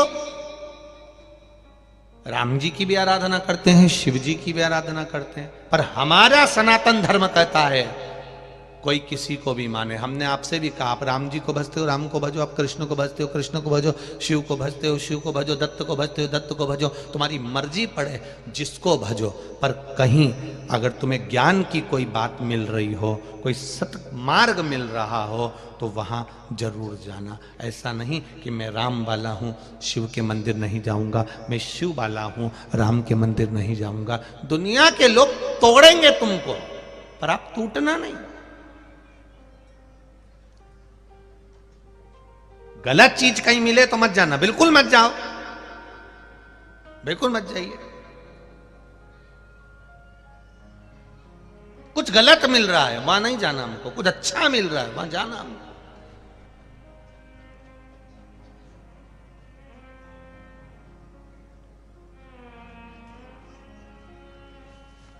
आज कोकड़ी में कम से कम 4.5 लाख लोगों से ज्यादा लोग इस कोकड़ी की कथा में आए हुए हैं। 4.5 लाख से ज्यादा लोग। टेंट बड़ा बड़ा के वो नागपुर का टेंट वाला साहू जी थक गया, इतना रोज टेंट लगाता है वो, कभी इधर बढ़ा देता, कभी इधर बढ़ा देता, कभी उधर बढ़ा देता। टेंट बढ़ते बढ़ते भोजनशाला में घुस गया। गलत है, भोजनशाला टेंशन में है कि दोनों टेंट एक मिला दिया, अब कहां जाओगे? तो वो टेंट वाला साहू भी बोला अब हम इधर नहीं आएंगे, अब हम उधर जाएंगे।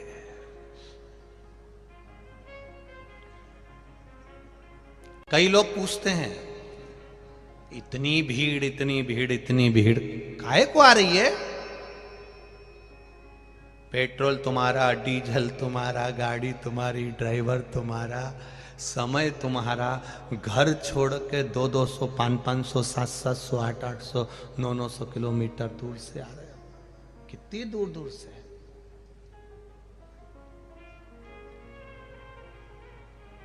एक तो पंजाब से आया है कोलकाता में,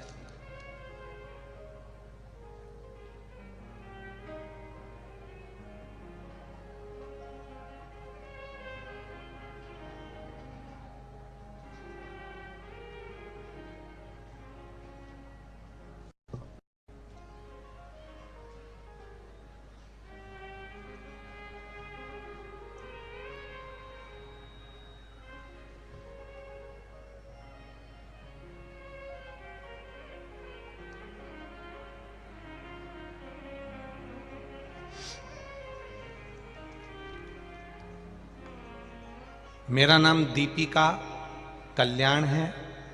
मैं कुरुक्षेत्र हरियाणा से आई हूँ। कुरुक्षेत्र हरियाणा।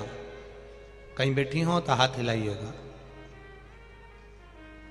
कहीं बैठी हो तो अपने दोनों हाथ अवश्य हिलाइएगा। मेरा नाम दीपिका कल्याण है। मैं कुरुक्षेत्र हरियाणा से आए हैं। मेरे घर के लोग भी साथ में आए हुए हैं, कहीं बैठे हों तो हाथ हिलाइएगा। हम पूरा परिवार शिव कथा सुन रहे हैं और भाई 5 वर्ष का है, वह ना बोलता ना सुनता, दिमाग से भी कमजोर है। गुरुजी, हमने टीवी पर कथा सुनी और कथा सुनकर हमने विचार करा कि बच्चे को जल पिलाएं, बेलपत्र दें। हम बाबा की कृपा से वही क्रम करना प्रारंभ करें। आज ये छत्तीसगढ़ की कथा में हमारा आने का केवल एक कारण है, बाबा को प्रणाम करना, उनको नमन करना, उनको धोख लगाना। एक लोटा जल सारी समस्या का हल। उसी एक लोटे जल ने ऐसी कृपा कर दी, हमारा 5 वर्ष का भाई ना चल पाता था, ना बोल पाता था, दिमाग से भी कमजोर था, पर बाबा की कृपा से अब उसकी वाणी धीरे धीरे आना प्रारंभ हो गई, वो बोलना प्रारंभ कर दिया। ये शिव है, ये शंकर, ये औघड़ी है। शिव तत्व इसी को कहते हैं।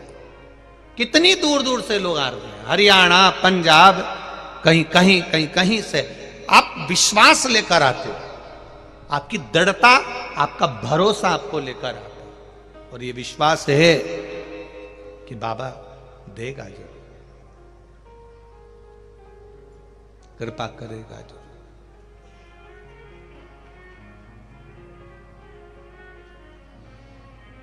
मैंने तेरे ही भरोसे, ओ बाबा तेरे ही भरोसे, हवा बिच उड़ती जावांगी, बाबा डोर हल्को में कटी जावांगी, भोले में तेरी पदम, शंभो में तेरी पदम, हवा बिच उड़ती जावांगी, बाबा डोर हत्तो छड़ीना में कटी जावांगी।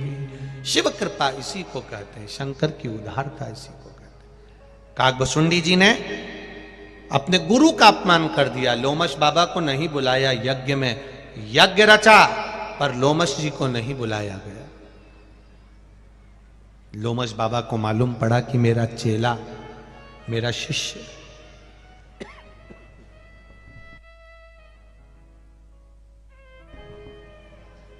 लोमश बाबा को मालूम पड़ा कि मेरा शिष्य यज्ञ कर रहा है,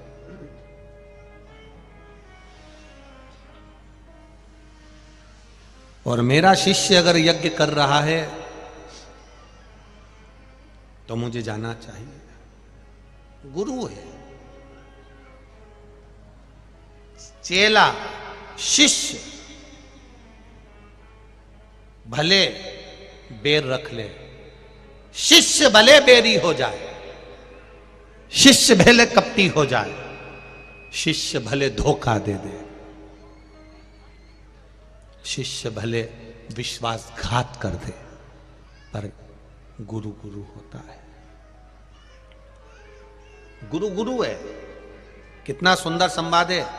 एक गुरुजी स्नान करके आ रहे थे और एक ईर्षा रखने वाला पेड़ पर चढ़ गया, मुंह में पान भर के बैठ गया, तंबाकू भर के बैठ गया, पान भर के बैठ गया। गुरुजी आए गंगा नहा के, इसने थूक दिया। फिर गुरुजी आए, इसने फिर थूका। ये फिर गुरुजी आए, इसने फिर थूका। गुरुजी बार बार गंगा नहा के आ रहे हैं, ये बार बार थूक रहा है। फिर गंगा नहा कर आए, फिर थूका, फिर गंगा नहा कर आए, फिर थूका, बार बार थूका गया, मुंह में पूरा थूक खत्म हो गया। अंत में वो नीचे आ गया, पेड़ पे से नीचे उतर कर आकर गुरुजी से कहा, क्षमा करिए, मैंने इतनी बार थूका, मैंने इतनी बार आपके ऊपर पान थूका, गुटखा थूका, आपने एक बार भी पलट कर जवाब नहीं दिया गुरुदेव। गुरुजी ने कहा, मुझे तेरे चरण पकड़ लेने दे। गुरु ने शिष्य के चरण पकड़ लिए।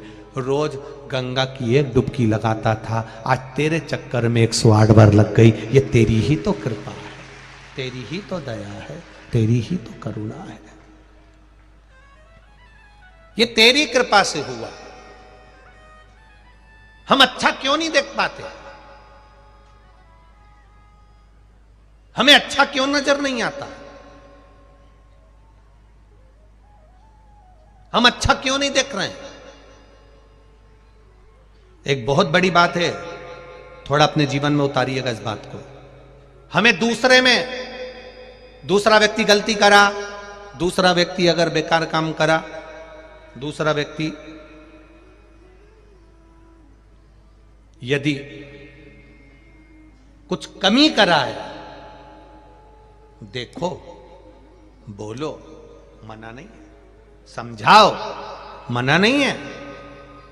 शिव महापुराण की कथा कहती है अगर किसी व्यक्ति ने गलती करी है, किसी व्यक्ति ने बेकार काम करा है, देखो, समझाओ, बोलो, मना नहीं है। उसमें कोई कमी है, बताओ कि तूने ये कमी रखी है, मना नहीं है बताने का कि तूने ये कमी कर दी। पर एक बात याद रखना, एक व्यक्ति में कमी दिखी, दूसरे व्यक्ति में कमी दिखी, तीसरे व्यक्ति में कमी दिखी, हर एक व्यक्ति में तुम कुछ ना कुछ कमी देख रहे हो, तो फिर हमें उसको नहीं बताना, फिर हमें अपने आप में समझना है कि हम में क्या कमी है जो सामने वाला व्यक्ति कमी नजर आ रही है। एक व्यक्ति में कमी नजर आए तो समझ लेना कि आप मार्गदर्शक हो, आप समझा सकते हो, आप ज्ञानी हो। दो व्यक्ति में भी गलती नजर आ जाए तो समझ लेना आप मार्गदर्शक हो, आप समझा सकते हो, आप ज्ञानी हो। तीन व्यक्ति में भी गलती नजर आ जाए तो समझ लेना मार्गदर्शक हो, समझा सकते हो, ज्ञानी हो। पर हर व्यक्ति में गलती नजर आ जाए, ये भी संत बुरे, वो भी संत बुरे, ये भी बुरे, वो भी बुरे, ये भी कथाकार बुरे, वो भी कथाकार बुरे, ये भी बुरा, वो भी बुरा, प्रत्येक व्यक्ति अगर गंदा नजर आने लगे, हर एक व्यक्ति में गलतियां दिखने लगे, तब सामने वाला व्यक्ति गलत नहीं है, तुम गलत हो जो तुम्हें हर एक व्यक्ति गलत नजर आ रहा है। फिर अपने में गलती देखो, एक व्यक्ति में गलती निकलती चल जाता, दूसरे व्यक्ति में गलती निकलती चल जाता, तीसरे व्यक्ति में गलती निकलती चल जाता, पर तुमने तो धंधा बना रखा है हर एक की गलती छांटने का। तो समझ लेना कि तुम ज्ञानी नहीं हो, तुम विद्वान नहीं हो, तुम अज्ञानी हो।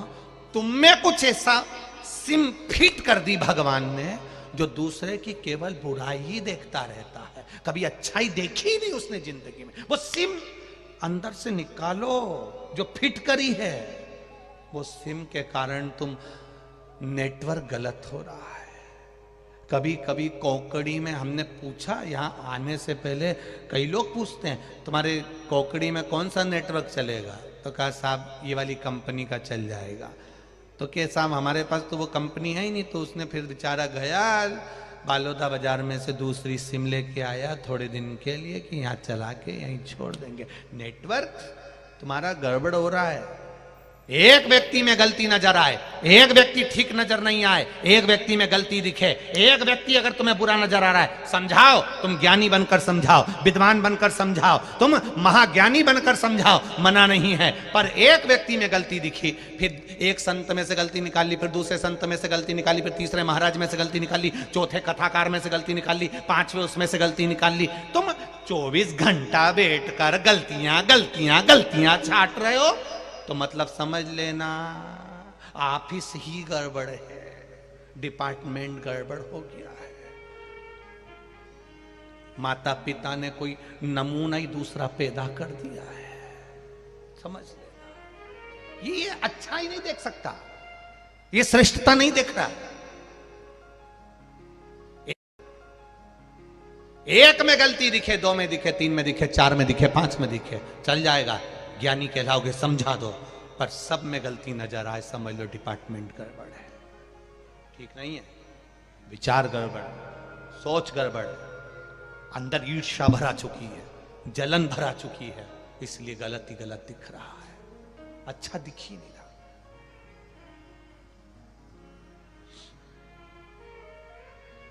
अपने आप को समझाने का प्रयास करिएगा। उत्तरकांड श्री रामचरितमानस का ये संवाद अपनी जिंदगी में उतारिएगा। काक भसुंडी जी लोमश बाबा को नहीं बुलाए, चेला गुरु को नहीं बुलाया, गुरु बुरा नहीं माने।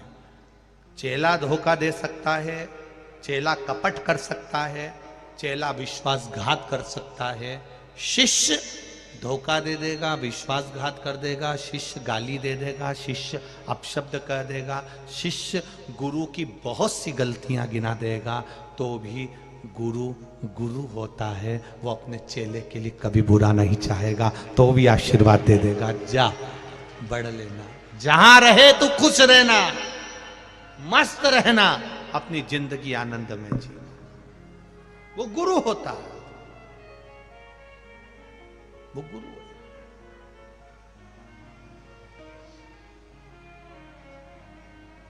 लोमश बाबा को काकभुशुंडी जी ने नहीं बुलाया, फिर भी लोमश बाबा को मालूम पड़ा कि मेरा शिष्य यज्ञ कर रहा है और मैं उसका गुरु हूं, मेरा जाना फर्ज बनता है, मैं जाऊं, ये गुरु का फर्ज है, जाए।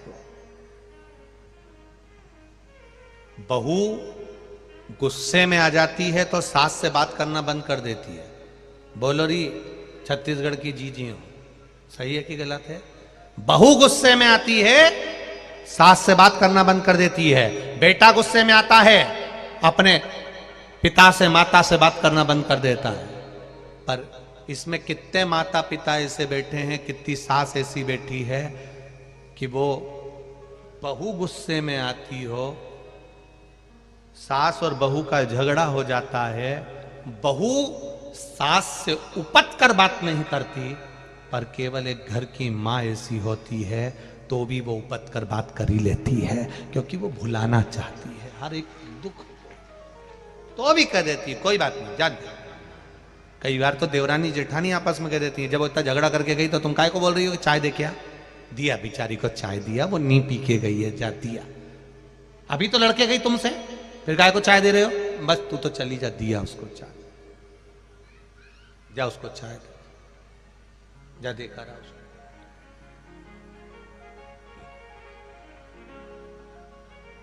अरे उसने झगड़ा करा है, करने दे। गुरु की करनी गुरु भरेगा, चेला की करनी चेला, और उड़ जाएगा हंस अकेला। जिसके कर्म का दंड जो भोगेगा, अपन क्यों बुरे बने के कर, उसने ऐसा कर दिया, उसने वैसा कर दिया, उसने ना ना ना। लोमश बाबा ने बुरा नहीं माना, लोमश ऋषि तो तुरंत गए, काकभुशुंडी जी के यज्ञ में गए।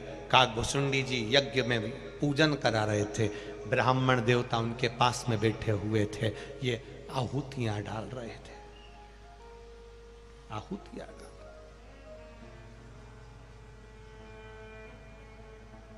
कोई यज्ञ के अंदर कोई विद्वान पधारे, यज्ञ के अंदर कोई विद्वान पधारे, यज्ञ करने वाला, यज्ञ करवाने वाला, दोनों को इस बात का विचार रखना चाहिए कि कोई विद्वान अगर यज्ञ के अंदर आया है तो पहले खड़े होकर उसका आदर होना चाहिए, सम्मान होना चाहिए।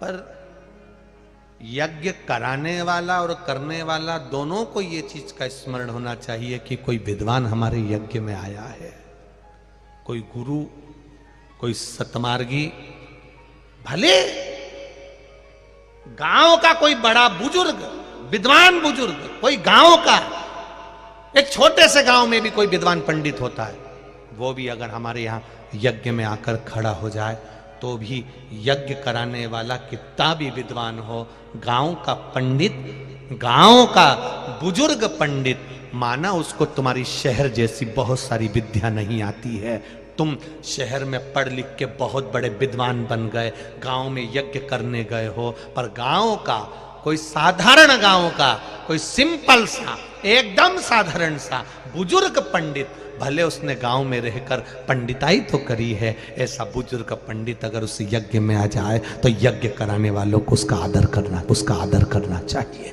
सम्मान करना चाहिए। उसको नहीं आता कुछ भी तो भी आदर करिए, सम्मान करिए, क्योंकि उस गांव का वो बुजुर्ग पंडित ने पूरी जिंदगी इन गांव के लोगों में लगा दी, उसका आदर होना चाहिए, उसका सम्मान होना चाहिए। अब नवयुवक लड़के आजकल के जमाने के सोचते हैं हम तो इतने विद्वान हैं, हमने तो वहां पढ़ाई करी, हमने तो वहां पढ़ाई करी, ये गांव का पंडित किस काम का। ना ना ना, तुम आज पढ़कर आए हो, उस गांव के बुजुर्ग पंडित जिंदगी है इस गांव को केवल संभालने में। दुनिया के लोगों को लगता है जब वो प्रयागराज जाते हैं, हरिद्वार जाते हैं, गया जी जाते हैं तो वहां पंडा हुन नहीं मिलते, मथुरा वृंदावन जाओ तो पंडा हुन मिलते हैं। तो इन लोगों को बड़ी, लोगों को हंसी उड़ाते हैं ये लोग। पंडा जी आ गए, पोथी पाना लिया है, लिखेंगे, अब आपसे पैसा लेंगे। ना ना ना, आपको खुश होना चाहिए कि आपके पूर्वजों का नाम आज तक वो पंडाओं ने जीवित रखा है। घाट पर बैठकर नाम लिखते हैं और उन्होंने जीवित रखा आपके पूर्वजों का नाम। आपको प्रसन्नता होना चाहिए। अगर ये बुजुर्ग नहीं होते तो तुम्हारे पिता और दादा के नाम को लोग भूल गए होते। उसमें दुख नहीं, उसमें प्रसन्नता होना चाहिए। ये प्रसन्नता का भाव। गुरु के दरवाजे पर जाओ तो कभी अहंकार रखकर मत जाओ। माता पिता के पास जाओ तो कभी अहंकार रखकर मत जाओ, कभी अभिमान रखकर मत जाओ। अभिमान से परे, अभिमत्ता से परे, अहम से परे जाओ। जब शिव कथा कर रहे, भगवान शंकर का चरित्र कर रहा है। लोमश बाबा चले गए काकभसूरी जी के यहां, यज्ञ कराने वाले यज्ञ करा रहे थे, यज्ञ करने वाला था। लोमश जी को देखकर नहीं उठे। लोमश जी तो भी कुछ नहीं बोले, क्योंकि गुरु है वो। गुरु को जानना बड़ा कठिन है, बहुत कठिन। आज के जमाने में तो गुरु की पहचान भी नहीं होती। लोगों को लगता है बहुत सारा ज्ञान दे दिया तो गुरु जी होगा। ना ना ना ना, लोगों को प्रवचन देना अलग बात है, लोगों को ज्ञान देना अलग बात है, लोगों को कहना अलग बात है, पर जितना कहा उतना खुद पर अमल करना अलग बात है।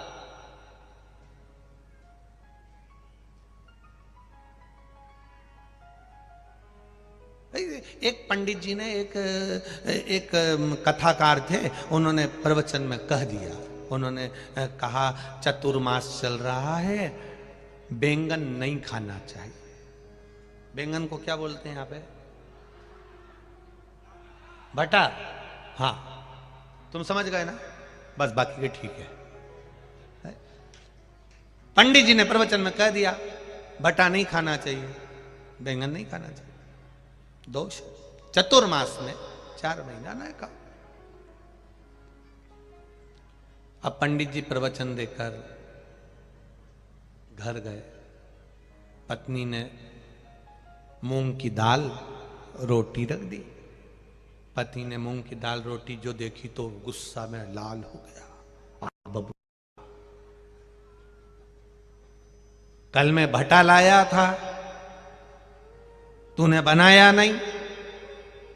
पत्नी बोली तुम ही तो प्रवचन में बोले थे कि चतुर्मास में 4 महीना भटा नहीं खाना, तो मैंने नहीं बनाया। इतने में पति माथा ठोक कर बोला, अरे यो पगली, चौकी की कथा को चूल्हे तक क्यों लाई?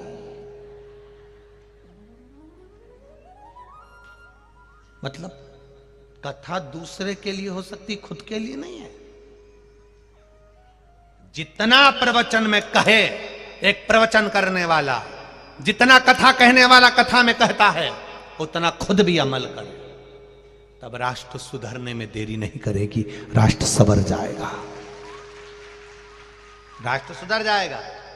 मेरे नामदेव जी, मेरे तुकाराम जी, नानक देव जी, बुद्ध जी, महावीर स्वामी, आदि कादिक जितने भी, रामकृष्ण परमहंस जी, चैतन्य महाप्रभु जी, मीराबाई, कर्माबाई, ये सब इन्होंने पहले अपने आप को संवारा है, फिर राष्ट्र को संवारा। वीर शिवाजी, महाराणा प्रताप, इन्होंने अपने आप को संवारा, फिर राष्ट्र। पहले राष्ट्र को संवारने का काम करते हैं। मेरा लड़का सुधर जाए, मेरा बेटा गलत जगह नहीं जाए, मेरा बेटा मदिरा नहीं पिए और बाप रात में टन्न होके आए, तो ये बताओ औलाद बिगड़ेगी कि नहीं बिगड़ेगी? हम सुधार रहे हैं, आशा हमने रखी है मेरा बेटा सही व्यवहार करे। हम कह रहे हैं मेरी बहू ऐसी आना चाहिए जो मेरे पांव पड़े, मेरी बहू ऐसी आना चाहिए जो मुझे प्रणाम करे, मेरी बहू ऐसी आना चाहिए जो मीठा बोले, मेरी बहू ऐसी आए जो इतना अच्छा भोजन बनाए, मेरी बहू आए तो मेरे जी हजूरी करे, मेरी बहू आए तो सब जगह आनंद हो। अब मेरी बहू आए तो पांव पड़े, मेरी बहू आए तो प्रणाम करे। तुम कितना अपनी सास को प्रणाम कर रही हो? तुम कितना अपने बड़ों का आदर कर रहे हो? तुम कितना अपने बड़ों का सत्कार कर रहे हो? जब तुम नहीं कर रहे तो वो जगदम्बा करेगी? अरे जाने दो, तुम्हें चंद्र घंटा बना के रख देगी, कुछ नहीं करने वाले। तुम करोगे तो होगा। हम सुधरेंगे, बोलो बोलो जम के बोलो, युग सुधरेगा। हम बदलेंगे, युग बदलेगा। कब बदलेगा? जब हम बदलेंगे। कब बदलोगे? नियम बनाओ कि हमें आज से बदलना, अभी से बदलना। और जब हम अभी से बदलेंगे, आज से बदलेंगे, तब युग बदलेगा। नहीं तो कहते कहते जिंदगी निकल जाएगी। बदलाना बदलना पड़ेगा। सियोर वाला महाराज थोड़ा बोलता बहुत आड़ा टेढ़ा है, और बोलते भी तभी हैं जब अपने ऊपर भी अमल करें। और आपको भी कहेंगे कि अपने ऊपर अमल करिए। अपने ऊपर पहले प्रभाव पड़ना चाहिए, तब। हम भी कॉलेज जाते थे, हम भी स्कूल जाते थे, हम भी पहनावा बदले हैं। हमने भी अपनी जिंदगी का सारा आनंद सुख जो था वो छोड़ा, ये परमात्मा की शरणागति ली। तब आप लोगों से कहा परमात्मा की शरणागति जाओ।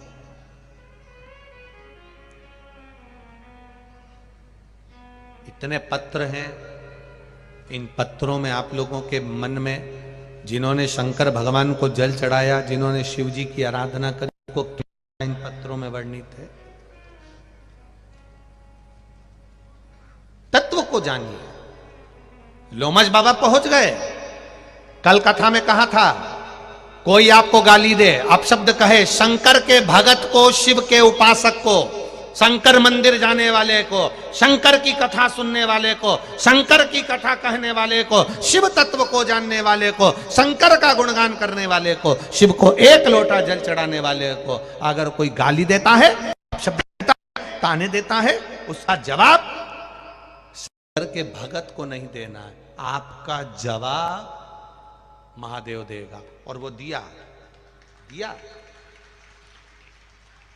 उत्तरकांड का ये रामचरितमानस कह रही है, उत्तरकांड की दिया जवाब। किसने दिया? लोमश बाबा शंकर जी का भजन करते थे, थोड़ा राम जी का भजन करते थे, काकभुषुंडी शिव जी का भजन करते थे, पर गुरु का अपमान मेरा महादेव सह नहीं पाया। भले काकभुषुंडी शंकर का भजन करते थे, पर अपमान नहीं सहना। इस व्यासपीठ ने कभी नहीं कहा आपसे कि आप राम को मत पूछो, आप कृष्ण को मत पूछो। ये व्यासपीठ हमेशा कहती है भजन जिसका करना है करो। तुम राम को मानते हो, राम को मानो। तुम कृष्ण को मानते हो, कृष्ण को मानो। तुम्हारा जहां दिल लगे तुम तो उसको मानो, पर शिव के मंदिर में एक लोटा जल चढ़ाने जाओ। आपसे कभी नहीं कहा कि आप इसको मत मानना, आप मानो।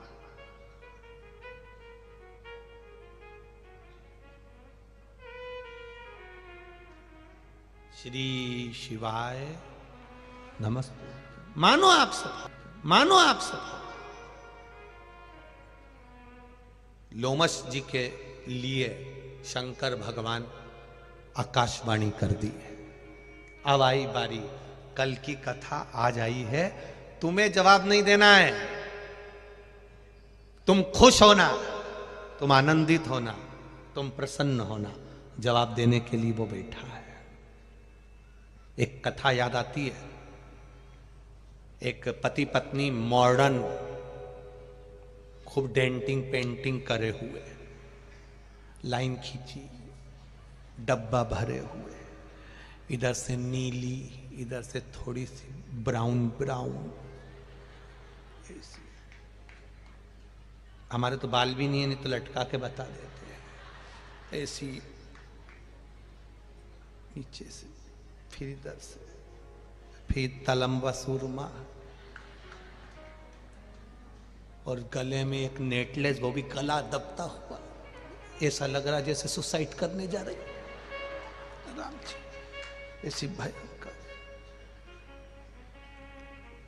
चलिए, पति के साथ में पर्स हिलाती हिलाती जा रही थी।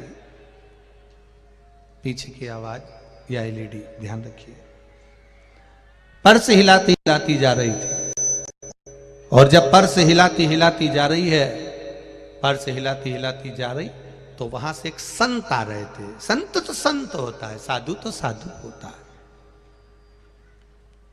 संत संत है, साधु साधु है। संत आ रहे थे, ये दोनों पति पत्नी जा रहे थे। संत ने एक खड्डे में पानी भरा था, और संत उस खड्डे में कूद गए। कूदे तो कीचड़ पत्नी के ऊपर चले गया।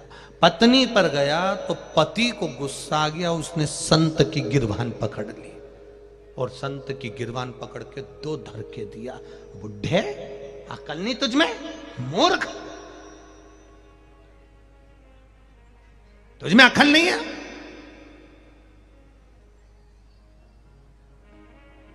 तेरी अकल मारी गई क्या? तेरी बुद्धि मारी गई क्या? और हाथ मोड़ दिया। संत कह रहे, भैया मैंने क्या करा वो तो बताओ।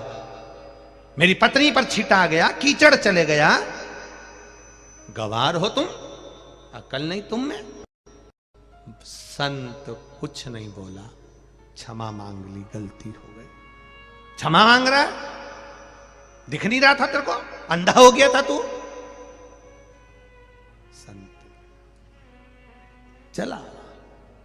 अब पति पत्नी दोनों चलते चलते चलते चलते चलते चलते आगे ही उनकी सोसाइटी थी, लंबी बिल्डिंग में, ऊपर कहीं फ्लैट में रहता था। पति पत्नी दोनों चढ़े, संत अपनी मस्ती में चला जा रहा था। पति का सीढ़ी पे से पांव फिसल गया, और पति लुढ़कता हुआ नीचे आ गया, सिर फूट गया, सब समाप्त हो गया, मर गया, प्राण छूट गए। पत्नी चिल्ला चिल्ला के रोने लगी। वहीं से संत निकल कर जा रहा था। वही पूरी सोसाइटी वालों ने संत को रोक कर कहा, हो गया ठंडा, अब तो तेरा दिल खुश हो गया होगा। संत ने पूछा, क्या हो गया? क्यों मुझे ऐसा बोल रहे हो? क्यों ताने दे रहे हो? अरे बेचारा, जिस लड़के ने तेरी गिरबान पकड़ी थी, थप्पड़ मारा था, हाथ मरोड़ा था, वो बेचारा ऊपर से गिर के मर गया। ये सब तेरे कारण हुआ। संत ने कहा, भाई देख, ये मरने वाला इसकी पत्नी को चाहता था, पत्नी पर कीचड़ आया तो बुरा इसको लगा, क्योंकि ये इसको चाहता था। मुझे चाहने वाला मेरा महादेव है, उसको बुरा लगा, उसने बदला लिया। यहां संत बदला नहीं लिया है, साधु ने बदला नहीं लिया है, किसी गुरु ने बदला नहीं लिया है, बदला महादेव ने लिया है। लोमस बाबा कुछ नहीं बोले, एक शब्द भी नहीं बोले, पर लोमस ऋषि के बोलने का बदला मेरा महादेव ने लिया। नहीं बोले, एक शब्द भी काकभसुंडी जी के सामने नहीं बोले। उसका नाम आशुतोष है, बोलता कम है, करता ज्यादा है। कई लोग ऐसे हैं जो बोलते ज्यादा हैं, करते कुछ नहीं है। घोषणा पत्र पढ़ते हैं, जब ढेर सारे पढ़ देते हैं मंच पे खड़े होकर, हम ये भी कर देंगे, हम वो भी कर देंगे, वो भी कर देंगे, वो भी कर देंगे, वो भी कर देंगे, वो भी कर देंगे, सब कुछ कर देंगे। मालूम पड़े फिर पता ही नहीं पड़ता कहां गए। कहना और करने में अंतर होता है। कह देना अलग बात है, कर देना अलग बात है।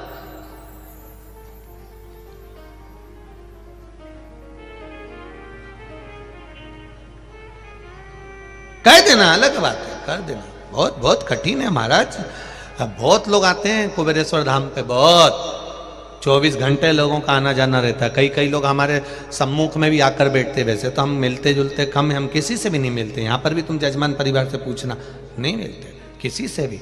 कई लोग आके कहते हैं अरे गुरुजी एक बार कथा तो दो, टाइम तो दो, ऐसी कथा करवाएंगे, ऐसी कथा करवाएंगे कि अभी तक तुमने ऐसी कथा कहीं देखी ही नहीं होगी। हमने भी आशीष से कहा, हमने कहा हो गया कल्याण, कथा तो दो एक बार। महाराज कथा कभी धन से नहीं होती है, कथा कभी पैसे से नहीं होती है। धन से होती होती तो ये कोकड़ी में नहीं होती, बालोदा बाजार में होती।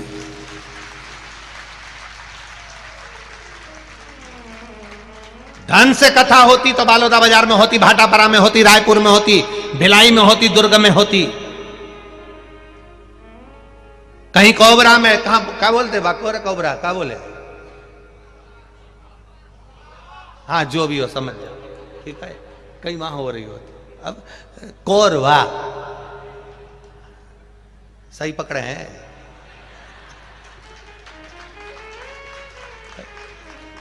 कहीं वहां हो रही होती। अब विचार करिए, अब लोग कहे कि धन से कथा हो जाए, धन से हो जाए, धन से हो जाए। अरे धन धन धन धन करते करते एक दिन निधन हो जाता है, धन पड़ा रह जाता है, और फिर व्यक्ति को कंधे पे उठा के ले जाते हैं। खुले पैसे और पैसे, फूल और मखाने फेंकते जाते हैं। राम नाम सत्य है। फूल इसलिए फेंके पुष्पांजलि के लिए, मखाना इसलिए फेंके घर भरा हुआ छोड़कर गया।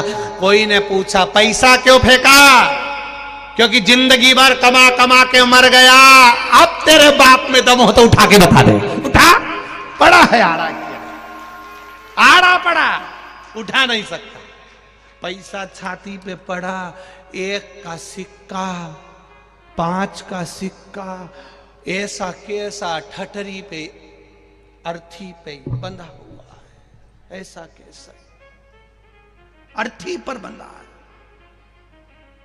ऐसा कैसा, केवल बॉडी है, शरीर हिल नहीं रहा, और अर्थी पर बंधा नहीं उठा सकता, उठाएगा ही नहीं। क्या करा धन का, बैठा है सुबह 8 बजे से रात को 10 बजे तक ग्राहक आए रहा, ग्राहक आ रहा, 1-2 ग्राहक और कर लूं। पत्नी कह रही है घर आ जाओ खाना खा लो, देखो 10 बज रही, अब भी आ रहा, तो भी 2 ग्राहक और आ रहे, 2 ग्राहक और आ रहे, 2 ग्राहक और आ रहे। फिर 11 बज गई, पत्नी बोली खाना खा लो। घर में बना भोजन ठंडा हो गया। जिसके चक्कर में तू इतना मेहनत कर रहा है वो ही सही से नहीं खा सके तो क्या करेगा, क्या होगा तेरा कालिया, होगा क्या? 2 रोटी सही से नहीं खा सके।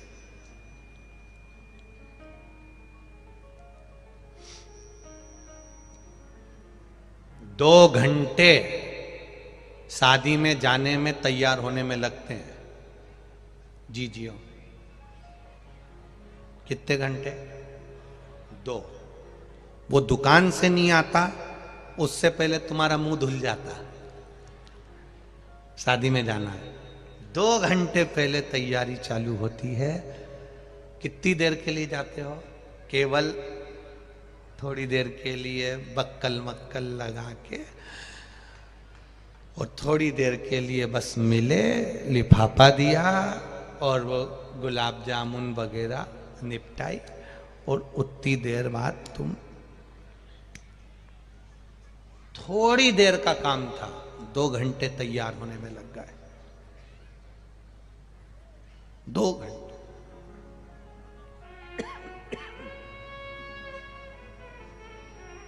शिव कथा कर रही है, थोड़ी देर का काम था, 2 घंटे तैयार होने में लग जाते हैं।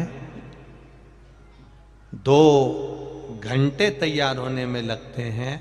शिव कथा कहती है थोड़ी देर का नाम जाप है, राम नाम, कृष्ण नाम, शिव नाम, और ना जाने कितने जन्म को काट देता है। केवल तुम्हारा मंत्र, तुम्हारी साधना, तुम्हारा भजन, तुम्हारा कीर्तन, तुम्हारा स्मरण कितने जन्म को काट रहा है, कितने जन्म। कागभुसुंडी जी महाराज, लोमश बाबा का जवाब शिव जी ने कहा, ए कागभुसुंडी, तू मेरा उपासक है, मेरा अपमान में नहीं देख सकता, एक गुरु का अपमान में नहीं देख सकता। गुरु, माता, पिता, इनका अपमान अच्छा नहीं। मैं तुझे श्राप देता हूं कागभुसुंडी, तू अजगर बनेगा। अब देखिए, कागभुसुंडी ने अपमान करा, उठा नहीं, प्रणाम नहीं करा, गुरु का आदर नहीं करा, सम्मान नहीं करा, सत्कार नहीं करा, आदर नहीं करा, गुरु का शिव जी ने श्राप दिया। तुम्हें जवाब नहीं देना है, तुम तो लोटा भर के पानी चढ़ाओ शंकर जी को। कोई गाली देगा, अपशब्द कहेगा, ताने देगा, अपने आप मेरा महादेव निपटेगा, तुम्हें कुछ नहीं कहना। एक नियम बना लो इस कथा से, आशुतोष शिव महापुराण की कथा से, कि मुझे जवाब नहीं देना।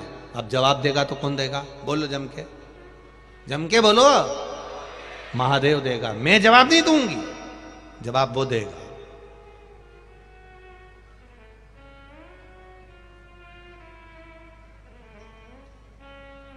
देगा, बैठा है, बैठा है। कागभुसुंडी जी, तुम्हें श्राप देता हूं कि तुम अजगर बनोगे। कागभुसुंडी जी तो उठकर खड़े हो गए, पर लोमश ऋषि की आंख में से जल बहने लगा। मेरे शिष्य को शंकर जी ने श्राप दे दिया। जितना कागभुसुंडी जी नहीं रोए, उससे ज्यादा लोमश जी रोए, क्योंकि गुरु है गुरु। उठ गए, चरणों में पड़ गए, चरणों में, नैनों में जल भर गया, आंखों से आंसू बह रहे। तब शिवजी राजी नहीं हो रहे, तब लोमश ऋषि ने अपने शिष्य को सर्प की योनि से मुक्त करने के लिए रुद्राष्टक का पाठ किया। तब किया, तब लोमश जी ने हाथ जोड़कर कहा,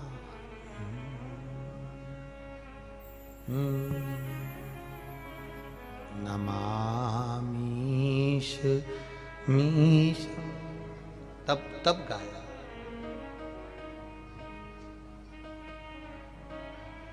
नयन में जल, तब आंख में से आंसू बह रहा है। नमामि शमीशान निर्वाण रूपम विभुं व्यापकं ब्रह्म वेदं स्वरूपं निजं निर्गुणं कल्पं। तब आंख से आंसू बह रहे, जल निकल रहा, रो रहे हैं, प्रभु गलती हो गई कागभुसुंडी जी से, क्षमा करिए, क्षमा करो, हे शिव क्षमा करो, हे त्रिकालदर्शी क्षमा करो। आंखों से जल बह रहा,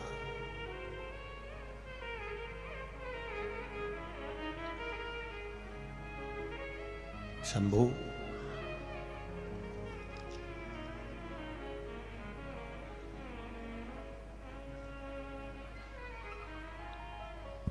मेरे बाबा, मेरे शंकर, मेरे त्रिकालदर्शी, मेरे शंभू, मेरे त्रिकालदर्शी, मेरे कैलाशी, हे अविनाशी, कुछ कृपा कर। प्रभु हम भी शरणागत हैं, स्वीकार करो तो जाने। भगवान कागभुसुंडी जी के लिए भगवान शिव जी का फिर वरदान मिला। भगवान शंकर राम नाम कथा का विस्तार करवाए, कागभुसुंडी ने उस कथा का आनंद लिया। ऐसी पावन कथा चल रही है। कौकिदी सिद्धि को लेकर भगवान गणेश जी पधार रहे हैं, जोरदार ताली बजाकर स्वागत करें।